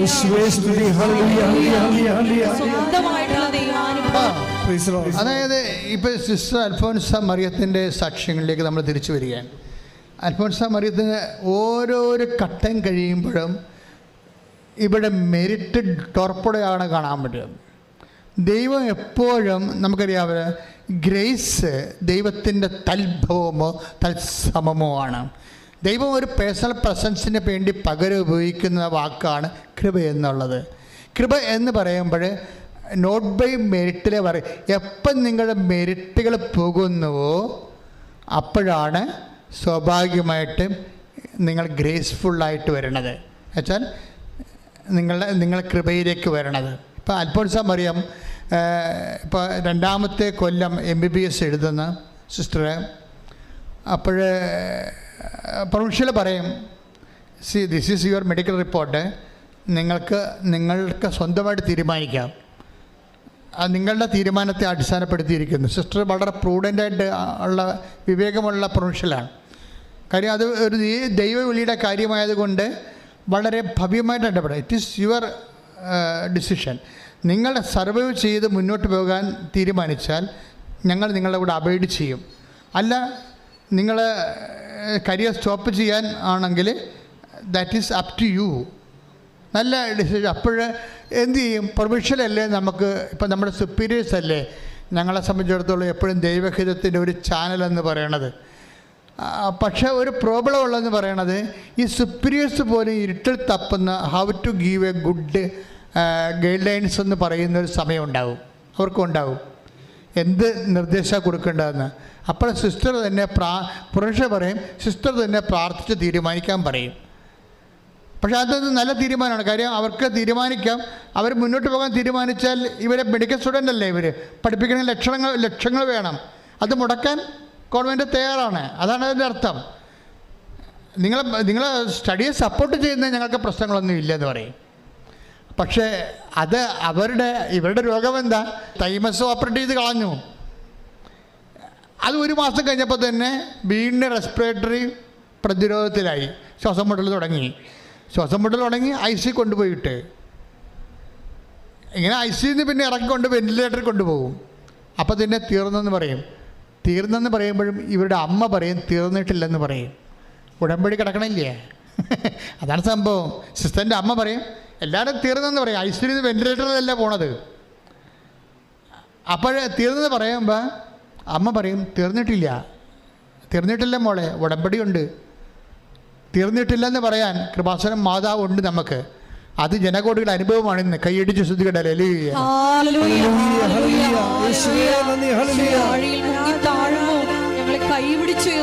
സിസ്റ്റർ ഒരു പ്രാവശ്യം പ്രാർത്ഥിച്ചിട്ട് സിസ്റ്ററിൻ്റെ അമ്മ ഇങ്ങനെ പറഞ്ഞില്ലേ, മുന്നോട്ട് പ്രൊസീഡ് ചെയ്ത് നമുക്ക് പോകാം, നീ സന്യാസം ഉപേക്ഷിക്കേണ്ട, നീ മെഡിക്കലും പ്രൊഫഷനും ഉപേക്ഷിക്കേണ്ട, മുന്നോട്ട് പോകാം, മാതാവ് നമ്മളെ സഹായിക്കും. പക്ഷേ മാതാവ് നമ്മളെ സഹായിക്കുമെന്ന് പറഞ്ഞ് ഇരിക്കുമ്പോഴും നമ്മുടെ ജീവിതത്തിൽ അനുഭവിക്കുന്നത് നേരെ ഓപ്പോസിറ്റാണ്. കാര്യം ഇവിടെ വീക്കാണ്, ബോഡി വീക്കാണ്, അവർ തളർച്ചയാണ്, പഠിക്കാൻ പറ്റണില്ല, എക്സ്പോഷർ കിട്ടണില്ല. എക്സ്പോഷർ എന്ന് പറയണത് അവർക്കറിയാവില്ല, അവരുടെ ക്ലാസ്സിന് പറ്റുന്ന രീതിയിൽ സൈക്കോളജിയിലും സൈക്കോപത്തോളജിയിലും അതുപോലെ തന്നെ അനാട്ടമിയിലും ഒക്കെ എക്സ്പോഷർ ഉണ്ട്, എക്സ്പീരിയൻസ് ക്ലാസ് ഉണ്ട്. അതിനൊന്നും പോകാൻ പറ്റണില്ല. കിടപ്പാണ് എപ്പോഴും. ഈ കിടക്കണ ആളെങ്ങനെ പരീക്ഷ എഴുതണത്, എഴുതുന്ന ആളെങ്ങനെ മുന്നോട്ട് പോകണത്? അപ്പോൾ എല്ലാവരും കൂട്ടുകാരൊക്കെ പറയും how to do it better to discontinue. അല്ലാതെ നിനക്കിത് പൂർത്തിയാക്കാൻ പറ്റുമെന്ന് ചോദിക്കുമ്പോൾ ഇവൾ സ്വന്തമായിട്ട്, സിസ്റ്റർ സ്വന്തമായിട്ട് പറയും, ഈശോ നീ എന്നോട് പറഞ്ഞതല്ലേ മുന്നോട്ട് പോകാൻ. എനിക്ക് സങ്കടം തോന്നണം വല്ലാതെ. അതെൻ്റെ തോന്നൽ മാത്രമായിരുന്നു, അതോ നീയാണോ എന്നോട് സത്യമായിട്ടും പറഞ്ഞത് മുന്നോട്ട് പോകാൻ? എനിക്കിപ്പോൾ കര നീന്തിട്ട് കര പറ്റണില്ല. ഞാൻ മുങ്ങിപ്പോകാൻ പോലെ തോന്നുന്നത്. പുറകോട്ട് തിരിച്ച് നീന്താനും പറ്റണില്ല, മുമ്പോട്ട് നീന്താനും പറ്റണില്ല. നടുക്ക് കിടന്ന് വെള്ളം കുടിക്കുകയാണ് ഞാൻ. എന്ത് ചെയ്യും? അപ്പോഴെന്നോട് അതിൻ്റെ ഇടയ്ക്ക് വന്നിരിക്കുന്ന മോഡൽ എക്സാം. അപ്പോൾ ഈശോ പറയും, നിന്നോട് ഞാൻ പറഞ്ഞതല്ലേ ഞാൻ നിന്നെ സഹായിക്കാമെന്ന്. എന്താ പ്രശ്നം? മോഡൽ എക്സാം വരാൻ പോവുകയാണ്. അപ്പോഴും മോഡൽ എക്സാം എഴുതണം. അപ്പോൾ എഴുതണമെന്നുണ്ടെങ്കിൽ സ്വാഭാവികമായിട്ട് ഇവർ എഴുതാൻ പോകേണ്ടവർ. പക്ഷേ എഴുതിയിട്ട് കാര്യമില്ല. ഇവർക്ക് എഴുതിയിട്ട് കാര്യമില്ല. കാര്യം അവർക്ക് മെറിറ്റില്ലല്ലോ. അറ്റൻഡൻസ് അല്ല, മെറിറ്റില്ല ആദ്യം. കാര്യം അവരുടെ പഠിച്ചിട്ടില്ല, അവർക്ക് എക്സ്പോഷർ ഇല്ല. അപ്പം മെറിറ്റ്, ഉടമ്പടിയുടെ ഭാഷ എന്താണ്? മെറിറ്റ് ഇല്ലെന്നുള്ളതാണ്. നോട്ട് ബൈ മെറിറ്റ് എന്നാണ്. നോട്ട് ബൈ മെറിറ്റ് എന്ന് വെച്ചാൽ പിന്നെന്താണ്? ഗ്രേസാണ്. ആദ്യം ഉടമ്പടി ബുക്ക് ഉണ്ടായ കാലത്ത്, ഉടമ്പടിയെക്കുറിച്ച് കർത്താവിൻ്റെ മുമ്പ് ഞാൻ ഇരിക്കണ കാലത്ത്, ആ വെളിപാടിൻ്റെ മൂർധന്യത്തിൽ ഈശോ പറഞ്ഞ വാക്കാണ് not by merit but by grace. ഇത് മെറിറ്റിലല്ല വർക്ക് ചെയ്യണം മോനെ. ഉടമ്പടിയെ ചെയ്യുന്നതിൻ്റെ കാര്യം ഗ്രേസ് വർക്കൗട്ട് ചെയ്യാനാണ്. അവിടെ മെറിറ്റ് ചിലപ്പോൾ 0 ആയിരിക്കും. മെറിറ്റ് ഇങ്ങനെ കുറഞ്ഞ് സിസ്റ്ററിന് 0 ആയിക്കൊണ്ടിരിക്കുകയാണ്. പക്ഷെ അപ്പോഴും കർത്താവ് എന്നോട് പറഞ്ഞല്ല മുന്നോട്ട് പോകാൻ. അപ്പം ഞാൻ മുന്നോട്ട് തന്നെ പോകുമെന്ന് പറഞ്ഞ് സിസ്റ്റർ പോയി ഇത് എഴുതും. എന്ത്? മോഡൽ എക്സാം എഴുതും. മോഡൽ എക്സാം എഴുതിയിട്ട് എൻ്റെ റിസൾട്ട് വരുമ്പോൾ ആ ബാച്ചിലുള്ള ഏറ്റവും കൂടുതൽ മാർക്ക് സിസ്റ്ററിന് കിട്ടും. അതെന്താണെന്ന് വെച്ച് കഴിഞ്ഞാൽ സിസ്റ്ററിന് മനസ്സിലാകത്തില്ല, ബാച്ചിനും മനസ്സിലാകത്തില്ല. ഇങ്ങനെ മനസ്സിലാകാത്ത ഒരു ജീവിതം ഉടമ്പടിയിലുണ്ട്. നിങ്ങൾ നോക്കിക്കണ്ട, ഈ ആളിൻ്റെ മാനസികാവസ്ഥയും ശാരീരികാവസ്ഥയും നമുക്കറിയാം. അപ്പോൾ ഈ മോഡൽ എക്സാമിന് ബാച്ചുകാർക്ക് മനസ്സിലാകും സിസ്റ്ററിനെ നയിക്കുന്ന ഒരു ശക്തിയുണ്ട് സിസ്റ്ററിൻ്റെ കൂടെ. അത് അവരുടെ കഴിവിനേക്കാൾ ഉപരി ദൈവത്തിൻ്റെ കൃപയുടെ ഒരു ശക്തിയുണ്ട്. കാര്യം ഈ വിശ്വസിക്കുന്നതിൻ്റെ കൂടെ എപ്പോഴും അടയാളമുണ്ട്. കാര്യം വിശ്വസിക്കുന്നവർക്ക് വെച്ച് കഴിഞ്ഞാൽ വിശ്വസിക്കാൻ പറ്റാത്ത സമയത്ത് വിശ്വസിക്കുന്നതിനാണ് വിശ്വാസം എന്ന് പറയണതേ. വെറുതെ അവിടെ അമേരിക്ക ഉണ്ട് ഇപ്പുറത്ത് ആഫ്രിക്ക ഉണ്ടെന്ന് വിശ്വസിക്കണമല്ല. വിശ്വസിക്കാൻ പറ്റാത്ത ഇരുട്ട് മാത്രമായിരിക്കുമ്പോഴും നമ്മൾ കർത്താവിൻ്റെ കൈകളുണ്ടെന്നും പറഞ്ഞുകൊണ്ട് കാലെടുത്ത് വെക്കുന്നതാണ് വിശ്വാസം എന്ന് പറയണത്. അതിന് വിശ്വാസമുണ്ട്, കർത്താവ് നമ്മളെ രക്ഷിക്കും എന്ന് പറയും. പണ്ട് ഞാനൊരു ദിവസം ഒരു സൈവർ എന്നൊരു മനുഷ്യന് പക്ക വെള്ളവടിയാണ്. പുള്ളിക്കാരൻ അവിടെ സൗദി അറേബ്യയിലെ മെയിൻ പരിപാടി വാറ്റായിരുന്നു. സൗദി അറേബ്യ ചാറ്റുചാര ഉണ്ടാക്കി അവർ പിടിച്ച് വെട്ടിക്കളും, പെടൽ വെട്ടി. ഒരു വെള്ളിയാഴ്ച വെച്ച് പെടൽ വിട്ടും. പെടൽ വെട്ടുന്നതിന് പകരം അവൻ്റെ ജോലിയും കളഞ്ഞ് അവൻ അവിടുന്ന് പോന്ന്. അവൻ്റെ വിസ എക്സ്പയറായി. അവൻ്റെ വിസ അവൻ്റെ ആളെ അക്കാമ അവർ പിടിച്ചു വെച്ച് ആളെ ഡീപ്പോർട്ട് ചെയ്തപ്പോൾ ഇവിടെ സൈവർ ഇവിടെ വന്നിരിക്കുകയാണ്. ഇപ്പോൾ എന്നോടത് ധ്യാനം കഴിഞ്ഞപ്പോൾ അന്ന് ഞാൻ രാത്രി 2 മണി വരെ ആൾക്കാരെ കാണുമായിരുന്നു. തപസ് ധ്യാനം നടക്കുന്ന കാലത്ത്. അപ്പോൾ എല്ലാവരും കണ്ടു പോയി. 3:30 മണിയായപ്പോൾ ഞാൻ വൈകുന്നേരം 6 മണിയോടെ നിൽക്കുന്ന ആൾക്കാരെ വെളുപ്പിന് 3 മണി വരെ ആയി. അപ്പോൾ എത്ര മണിക്കൂർ ഞാൻ നിന്നവിടെ. അപ്പോൾ അതിൻ്റെ കണ്ണും തലയും കറങ്ങി കാര്യം 6 മണിക്ക് ഞാൻ എത്ര കയറിയിട്ട് ഞാൻ വെളുപ്പിന് 3 മണി വരെ ഇവിടെ ഉണ്ട്. അവസാനം വരെയുള്ള ആൾക്കാരെ കണ്ട് തപസ്സിനെ കൂടി ആൾക്കാരെല്ലാം കണ്ട് പോകുമ്പോഴും ഇവൻ പോകാതെ അവിടെ നിൽക്കുകയാണ്. ഞാൻ സേവറിന് എനിക്ക് കഴിയാവുന്ന കാര്യം ഞാൻ തിരിച്ചു വിളിച്ചു. നിനക്ക് എന്നാ പറ്റിയെന്ന് ചോദിച്ചു. അവരിങ്ങോട്ട് വരണമില്ല പോണുമില്ല. അപ്പോൾ ഞാൻ പറഞ്ഞു നീ എന്താ? അപ്പോൾ ഇപ്പം ഞാൻ എവിടെ പോകാനാണ്? എന്നെ അവർ ഡീപ്പോർട്ട് ചെയ്ത് വിട്ടേക്ക് അക്കാമ പിടിച്ചു വെച്ചിരിക്കുകയാണെന്ന് പറഞ്ഞു. എൻ്റെ കാശുമില്ലെന്ന് പറഞ്ഞു. നാട്ടിൽ നിൽക്കാൻ പറ്റണില്ല. നാട്ടിൽ ഞാൻ ഇപ്പം ചെന്ന കടക്കാർ മൊത്തം നാട്ടിൽ പോയപ്പോൾ എൻ്റെ വീട് വളഞ്ഞു കാണാം. ഇവൻ ഈ പ്രതികളെപ്പോലെയാണ്. ഇപ്പം അതായത് രാത്രി 10 മണി, രാത്രി 12 മണിക്കേ വീട്ടിൽ കയറി ചെല്ലത്തുള്ളൂ. കാര്യം അത്രയും ആൾക്കാരുടെ കടം മേടിച്ചിട്ടുണ്ട്. അപ്പോൾ അവർ വെളുപ്പിന് തൊട്ട് വൈകുന്നേരം തൊട്ട് ഇവൻ്റെ വീട്ടിൽ വന്നുകൊണ്ടിരിക്കും. ഇവൻ വീട്ടിലില്ലെന്ന് വിചാരിച്ചപ്പോൾ ആൾക്കാർ പോയിക്കൊണ്ടിരിക്കും. ഇത് വെളുപ്പിൽ നിന്ന് 6 മണി തൊട്ട് ആൾക്കാർ വരാൻ തുടങ്ങി. ഇവൻ വന്ന് കിടന്നിട്ടുണ്ടെങ്കിൽ ചടുമ പിടിക്കാൻ വേണ്ടി. അപ്പോൾ വീട്ടിൽ പോകാൻ പറ്റുകയില്ല, നാട്ടിൽ നിൽക്കാൻ പറ്റാത്തൊരവസ്ഥയാണ്. ഞാൻ എന്ത് ചെയ്യുമെന്ന് വിചാരിക്കും. അപ്പോൾ ഞാനാണെങ്കിൽ തലയും പൊട്ടി, എനിക്കിപ്പോൾ ബോധം കെട്ട് വീഴുവാൻ ഇല്ലെങ്കിൽ ഫെയിൻ്റായി പോകുന്നില്ല അറിയാൻ പാടില്ല. കാര്യം എനിക്ക് 6 മണിക്ക് കുർബാന ഉണ്ട്. ഇത് കഴിഞ്ഞിട്ട് ഞാൻ അവിടെ അമ്പലപ്പുഴ പള്ളി ഇരിക്കണമെന്ന്. അപ്പോൾ അവിടെ പോയി കുർബാന ചെല്ലണം. അപ്പോൾ അതിനെല്ലാം ആവതില്ല, പക്ഷേ എല്ലാവർക്കും പറ്റത്തില്ലല്ലോ. അപ്പോൾ ഇവിടം വരെ ഞാൻ നിന്നിട്ട് ഞാൻ നീ ഒരു പണി ചെയ്യും. ഞാൻ അന്ന് അമ്മയുടെ രൂപം ചെറിയ രൂപമാണ്, ആ രൂപം ഇവിടെ ഇരിപ്പുണ്ട്. ഞാൻ അമ്മയുടെ മുമ്പിൽ വന്നിട്ട് എൻ്റെ നെറ്റ് നേരെ നിൽക്കാൻ പറ്റാതെ കാരണം നെറ്റ് കൊണ്ടുവന്ന് അമ്മയുടെ നെഞ്ചിൽ വെച്ചിട്ട് പറഞ്ഞ്, നീ ഒന്നും ഇങ്ങോട്ട് തിരിച്ച് പറയരുത്, ഞാനിവനെ കയറ്റി പിടിക്കണമെന്ന് പറയും. അക്കാമ പിടിച്ച സ്ഥലത്തേക്ക്, അക്കാമ പിടിച്ചു വെച്ച സ്ഥലം, തൊഴിൽ ചെയ്യാനുള്ള പെർമിറ്റ് പിടിച്ചു വെച്ച സ്ഥലത്തേക്ക് ഇനി 19 ദിവസം കൊണ്ട് വിസ എക്സ്പയർ ആകാൻ. ഇവൻ ആ രാജ്യത്തിലോട്ട് ഞാൻ കയറ്റി പിടിക്കുകയാണ്. അമ്മയൊന്നും തിരിച്ച് എന്നോട് പറയരുതെന്ന് പറയും. കാര്യം തിരിച്ച് പറയുകയാണെങ്കിൽ അമ്മയ്ക്ക് ഒത്തിരിയേറെ യുക്തിപരമായ കാര്യങ്ങൾ ഇവനെക്കുറിച്ച്. ഇവൻ അവിടെ പോയി ചാരാൻ മാറ്റുന്ന പാർട്ടിയാണ്, ഇവന് ഒരു മെറിറ്റുമില്ല. അവനെ നമ്മൾ സ്പോൺസർ ചെയ്യാൻ പറ്റുമോ? സൗദി അറേബ്യ ഇപ്പോൾ ചാരാൻ മാറ്റുന്നവനെ ആര് സ്പോൺസർ ചെയ്യാനാണ്? ഒരു മനുഷ്യന് സ്പോൺസർ ചെയ്യത്തില്ല, ഒരു ദൈവം സ്പോൺസർ ചെയ്യത്തില്ല. പക്ഷേ എനിക്ക് അമ്മയോടൊരു ബന്ധം അന്നുമുണ്ട് ഇന്നുമുണ്ട്. അത് ഞാൻ അമ്മയുടെ നെഞ്ചത്തെ തല വെച്ചിട്ട് പറയും, ഇവരെ ഞാൻ കയറ്റി വിടുകയാണ്, അമ്മ എന്നോട് തിരിച്ച് പറയുമെന്ന് പറയും. ഞാൻ മനുഷ്യനോട് സംസാരിക്കാൻ പറ്റും, അവനോട് സംസാരിക്കണം. ഞാനൊരു കാശ് ലഭിച്ച് അമ്മ നിന്നെ കൊണ്ട് വെളുപ്പിനെ പൊട്ട് വെക്കാൻ പറയും. അവൻ എങ്ങനെയോടൊന്ന് കുറച്ച് പൈസ സംഘടിപ്പിക്കും. 19,000 രൂപ മതിയായിരുന്നത് അന്ന് പോകാൻ. അവൻ കയറിപ്പോയിട്ട് ഞാൻ അമ്പലപ്പുഴ ഇരിക്കുമ്പോൾ 2 ദിവസം കഴിയുമ്പോൾ എന്നെ വിളിക്കും.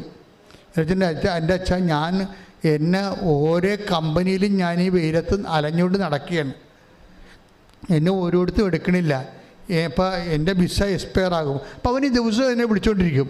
അവസാനം വിസ എക്സ്പയർ ആകുന്നതിന് 1 ദിവസം മുമ്പ് എന്നെ വീണ്ടും വിളിക്കും, അച്ഛൻ നാളെ വിസ എക്സ്പയർ ആകും, ഞാൻ ജയിലിലാകും, എനിക്ക് ഒരു മാർഗ്ഗം. ഞാൻ പറഞ്ഞു, മോനെ വിശ്വാസപ്രമാണം ചൊല്ലി നീ സഞ്ചരിക്കുക, നീ പ്രാർത്ഥിക്കുക, ഇത് നിൻ്റെ പ്രാർത്ഥനയുടെ സമയമാണ്. അപ്പം ഞാൻ എൻ്റെ മുറിയിൽ ഒരു മാതാവിനെ വെച്ചിട്ടുണ്ട്, അത് തൈക്കാട്ടുചെടി ഇരിപ്പുണ്ട്. ഇപ്പോൾ അമ്മയുടെ മടിയിൽ ഉണ്ണീശോ ഇരിക്കണതാണ്. അപ്പം ഞാൻ മാതാവിനെ കയറി ഇങ്ങനെ പിടിച്ചിട്ട് പറയും, അമ്മേ അവൻ നാളെ വിസ എക്സ്പയർ ആകും, ഇനി 18 മണിക്കൂർ ടൈമേ ഉള്ളൂ, ഇതിനുള്ളിൽ അമ്മയെ ആശ്രയിച്ച് ഒറ്റ ആളെ കണ്ടുകൊണ്ടാണ് ഞാൻ ഇവനെ കയറ്റി വിട്ടിരിക്കുന്നത്, എന്നോട് തിരിച്ചൊന്നും പറയരുത് എന്ന് പറഞ്ഞിട്ട് വീണ്ടും ഞാൻ ഇങ്ങനെ മേശയിൽ നിന്ന് ഇങ്ങനെ കവർന്ന് പിടിച്ചിരിക്കുന്ന അമ്മയെ താഴെ കൊണ്ട് ആ സ്ഥാനത്ത് കൊണ്ട് വെച്ചിട്ട് ഞാൻ ഇരിക്കും. ഒരു മണിക്കൂർ കഴിയുമ്പോൾ ഇവനെ തിരിച്ചു വിളിക്കും. തിരിച്ചു അതിൻ്റെ അച്ഛാ എന്നെ ഒരു കമ്പനീൻ്റെ എടുത്തെന്ന് പറയും. 1 മണിക്കൂറിലെടുക്കും. പക്ഷെ ഒരു പ്രശ്നമുണ്ട് അച്ഛാ, ഇനി എനിക്ക് 12 മണിക്കൂറേ ഉള്ളൂ. പക്ഷേ ഞാൻ നേരത്തെ എന്നെ അക്കാമ പിടിച്ചു വെച്ചിരിക്കുന്ന കമ്പനി നിന്ന് എനിക്ക് റിലീവിങ് ഓർഡർ വേണം. പക്ഷെ ഞാൻ അവിടെ ചെന്നപ്പോൾ ഉണ്ട് അറബി ടൂറിന് പോയിരിക്കുകയാണ്, അറബി ഈ വിനോദസഞ്ചാരത്തിന് പോയിരിക്കുകയാണ്, ഇറാഖിലാണ് പോയിരിക്കുകയാണ്, അറബിയും വൈഫും കുഞ്ഞുങ്ങളും എല്ലാമായിട്ട് പോയിരിക്കുകയാണ്. അപ്പോൾ അവൻ തിരിച്ചു വരണതിന് 2 ആഴ്ച എടുക്കും. അപ്പോൾ അതിനുള്ളിൽ എൻ്റെ വിസ എക്സ്പയർ ആകും, ഇവരെനിക്ക് റിലീവിങ് ഓർഡർ തരത്തില്ല, ഈ കമ്പനി എന്നെ എടുത്ത കമ്പനി റിജക്റ്റ് ചെയ്യും. ഒരു മനുഷ്യൻ കടന്നു പോകുന്ന വഴിയില്ലേ. അപ്പോൾ ഞാൻ അതുപോലെ തന്നെ അമ്മയോട് പറയാം, അമ്മേ അറബീനെ എത്രയും വേഗം തിരിച്ചു കൊണ്ടുവരണം, അവന് അക്കാമയും തിരിച്ചു കൊടുക്കണം, റിലീവിങ് ഓർഡർ കൊടുക്കണം, അല്ല വേറെ ഓപ്ഷൻ ഇല്ലെന്ന് പറയും. ഉടനെ ഒരു 3 മണിക്കൂർ കഴിയുമ്പോൾ അറബി ഒറ്റയ്ക്ക് ചാർട്ടേഡ് പ്ലെയിനിൽ അവിടെ ലാൻഡാകുമ്പോൾ ഇവൻ വാദിക്കാൻ നിൽക്കുകയാണ്. അറബിയുടെ കാറ് പോകുമ്പോൾ ഇവൻ വാദിക്കാൻ നിൽപ്പുണ്ട്. അവനെ ഡിസ്മിസ് ചെയ്തവനാണ്. അപ്പോൾ എന്താ സാറേ സാറ് ഡിസ്മിസ് ചെയ്ത് എന്നെ പുറത്തൊരു കമ്പനി എടുത്ത് എനിക്ക് relieving order that's okay clear എന്ന് പറഞ്ഞുകൊണ്ട് അപ്പം തന്നെ ഓഫീസിൽ ചെന്നിട്ട് റിലീവിങ് ഓർഡർ എഴുതി കൊടുക്കും. ഇത് മാതാവ് എന്ന് വെച്ച് കഴിഞ്ഞാൽ നിങ്ങൾ കൃപാസനത്തിൽ വരുമ്പോൾ നിങ്ങളൊരു വലിയ ശക്തിയുടെ കൂട്ടായ്മയിലേക്ക് ദൈവം നിങ്ങളെ കൊണ്ടുവരികയാണ്. അമ്മ ഒരു കാര്യം തീരുമാനിച്ചാൽ, അമ്മ ഒരു വാതിൽ തുറന്നാൽ അതടക്കാൻ പറ്റത്തില്ല. ദൈവം അമ്മയെ ഒരു വാതിലാക്കി സൃഷ്ടിച്ചിരിക്കുകയാണ്. ആ വാതിൽ ദൈവം അമ്മയിലൂടെ തുറക്കുന്നത്, അമ്മയിലൂടെ ആ വാതിൽ നിങ്ങൾക്ക് വേണ്ടി തുറക്കുന്നത് ദൈവമാണ്. ദൈവം മനുഷ്യരാശിയുടെ മുമ്പിൽ തുറന്നു വെച്ച ഒരു വാതിലാണ് പരിശുദ്ധ അമ്മയെന്ന് പറയണത്. Take the word of God. ശ്രദ്ധിക്കട്ടെ. ഹല്ലേലൂയ ഹല്ലേലൂയ ഹല്ലേലൂയ ഹല്ലേലൂയ യേശുവേ നന്ദി ഹല്ലേലൂയ ഹല്ലേലൂയ ഹല്ലേലൂയ യേശയ്യ 22:22 യേശയ്യ 22:22 അവൻ തുറന്നാൽ ആരും അടയ്ക്കുകയോ അവൻ അടച്ചാൽ ആരും തുറക്കുകയോ ഇല്ല. Praise the Lord. അപ്പം ദൈവാനുഗ്രഹത്തിൻ്റെയും ഒരു പ്രതീകമായിട്ടാണ് ഈ വാതിൽ വെക്കണത്. വാതിൽ നമ്മൾ മാതാവിനെ കുറിച്ച് പറയുമ്പോൾ സ്വർഗത്തിൻ്റെ വാതിൽ നമ്മൾ പറയും. ദൈവം സ്ഥാപിച്ചിരിക്കുന്ന ഒരു വാതിലാണ്. അത് ദൈവമാണ് അടയ്ക്കുകയും തുറക്കുകയും ചെയ്യുന്നത്. നിൻ്റെ ജീവിതം അടഞ്ഞു പോയിട്ടുണ്ടെങ്കിൽ അത് തുറക്കുന്നത് പരിശുദ്ധ അമ്മയുടെ മാധ്യസ്ഥത്തിലാണ്. അതാണ് ഉടമ്പടി സാക്ഷ്യത്തിൻ്റെ പൊരുളെന്ന് പറയുന്നത്. സിസ്റ്ററിൻ്റെ കാര്യം തന്നെ എടുക്കാം. സിസ്റ്റർ പറയണതെന്ന് വെച്ചാൽ, സിസ്റ്ററിന് മോഡൽ പരീക്ഷയ്ക്ക് ഇതുവരെ മാർക്ക് കിട്ടിയല്ലോ, അൽഫോൻസ മറിയത്തിന്. അപ്പം 4 കൊല്ലം നോക്കി ഈ രക്തസാക്ഷി പോവുകയാണ്. അതിജീവിച്ച് രക്തസാക്ഷി ലാസ്റ്റ് ഫൈനൽ എക്സാമിലേക്ക് പോകുമ്പോൾ ഒരു പ്രശ്നമുണ്ട്. എന്താ പ്രശ്നമെന്ന് വെച്ചാൽ, സിസ്റ്ററിന് അഡ്മിഷൻ ഇല്ല, അത് അറ്റൻഡൻസ് ഇല്ല. അതാണ് ഇത്രയും ആൾ ആശുപത്രിയിലല്ലേ, 13 ടൈമും ആശുപത്രിയിലല്ലേ, മെറിറ്റില്ല. അവിടെ തന്നെ പരീക്ഷ എഴുതാനുള്ള മെറിറ്റില്ല. അപ്പോൾ അതുകൊണ്ട് സിസ്റ്റർ ചിന്തിക്കും, 10,000 രൂപ അടച്ചാൽ പരീക്ഷ എഴുതാൻ പറ്റിയില്ലെങ്കിൽ അറ്റൻഡൻസ് ഇല്ലല്ലോ. അപ്പോൾ 10,000 രൂപ അടച്ചു കഴിഞ്ഞാൽ കാശ് പോകത്തില്ലേ? അപ്പം അടക്കണോ, പൈസ അടക്കണോ വേണ്ടയോ എന്ന് ചോദിക്കുമ്പോൾ പരിശുദ്ധാത്മാവ് തന്നെ ഉള്ളിൽ നിന്ന് സിസ്റ്റർ പറയും, ഞാൻ നിന്നോട് പറഞ്ഞില്ലേ ഞാൻ നിൻ്റെ കൂടെ ഉണ്ടാകുമെന്ന്, പിന്നെ നിനക്ക് അടച്ചാൽ എന്താണെന്ന് ചോദിക്കും. അപ്പോൾ ആന്തരികമായ ഒരു ബോധ്യത്തിൽ സിസ്റ്റർ കൊണ്ട് 10,000 രൂപ അടച്ചിട്ട് അപ്പോൾ അതിൻ്റെ അടുത്ത പരീക്ഷ എന്താണ്, ഈ പരീക്ഷയുടെ എക്സാമിൻ്റെ ഒരു 10-30% അറ്റൻഡൻസ് ടീച്ചറിനുള്ളത്, സിസ്റ്ററിനുള്ളത്. പക്ഷേ ഈ പരീക്ഷ സിസ്റ്ററിന് ഈ അറ്റൻഡൻസ് നോക്കി 50% അറ്റൻഡൻസ്, 80% അറ്റൻഡൻസ് വേണം. ഇവർക്ക് 50% അറ്റൻഡൻസ് ഇല്ല. ഇത് എങ്ങനെ ഉണ്ടാക്കും? ഇല്ല, അവിടെ പോയിട്ടില്ലല്ലോ, നമ്മൾ എക്സ്പോഷന് പോയിട്ടില്ല, പ്രാക്ടിക്കലിന് പോയിട്ടില്ല, തിയറിക്ക് പോയിട്ടില്ല, ഒന്നിനും പോയിട്ടില്ല. ആ സമയത്തെല്ലാം വെന്റിലേറ്ററിൽ കിടക്കുന്ന ആൾ, അല്ലെങ്കിൽ ICUവിൽ കിടക്കുകയാണ്, അല്ലെങ്കിൽ ആശുപത്രി കിടക്കുകയാണ്, കെട്ടപ്പാണ് മൊത്തം. പിന്നെ എങ്ങനെയാണ് നമുക്ക് മെറിറ്റ് ഉണ്ടാകണത്? പക്ഷേ ഒരു സുപ്രഭാതത്തിൽ യൂണിവേഴ്സിറ്റിയുടെ കമ്പ്യൂട്ടറിൽ അടിച്ചു വരും സിസ്റ്ററിന് 80% അറ്റൻഡൻസ് ഒന്ന്. Praise the Lord. നമുക്ക് മനസ്സിലാക്കാൻ പറ്റില്ല. അവർ സിസ്റ്റർ അതിനെക്കുറിച്ച് വിശദീകരിക്കുന്നത്, കർത്താവ് കമ്പ്യൂട്ടറിൻ്റെ അകത്ത് കയറി ഇരുന്ന് എൻ്റെ അറ്റൻഡൻസ് 30% ഉള്ളത് 80% ആക്കിയെന്ന്. ശ്രുതിക്കട്ടെ ഹല്ലേലൂയ.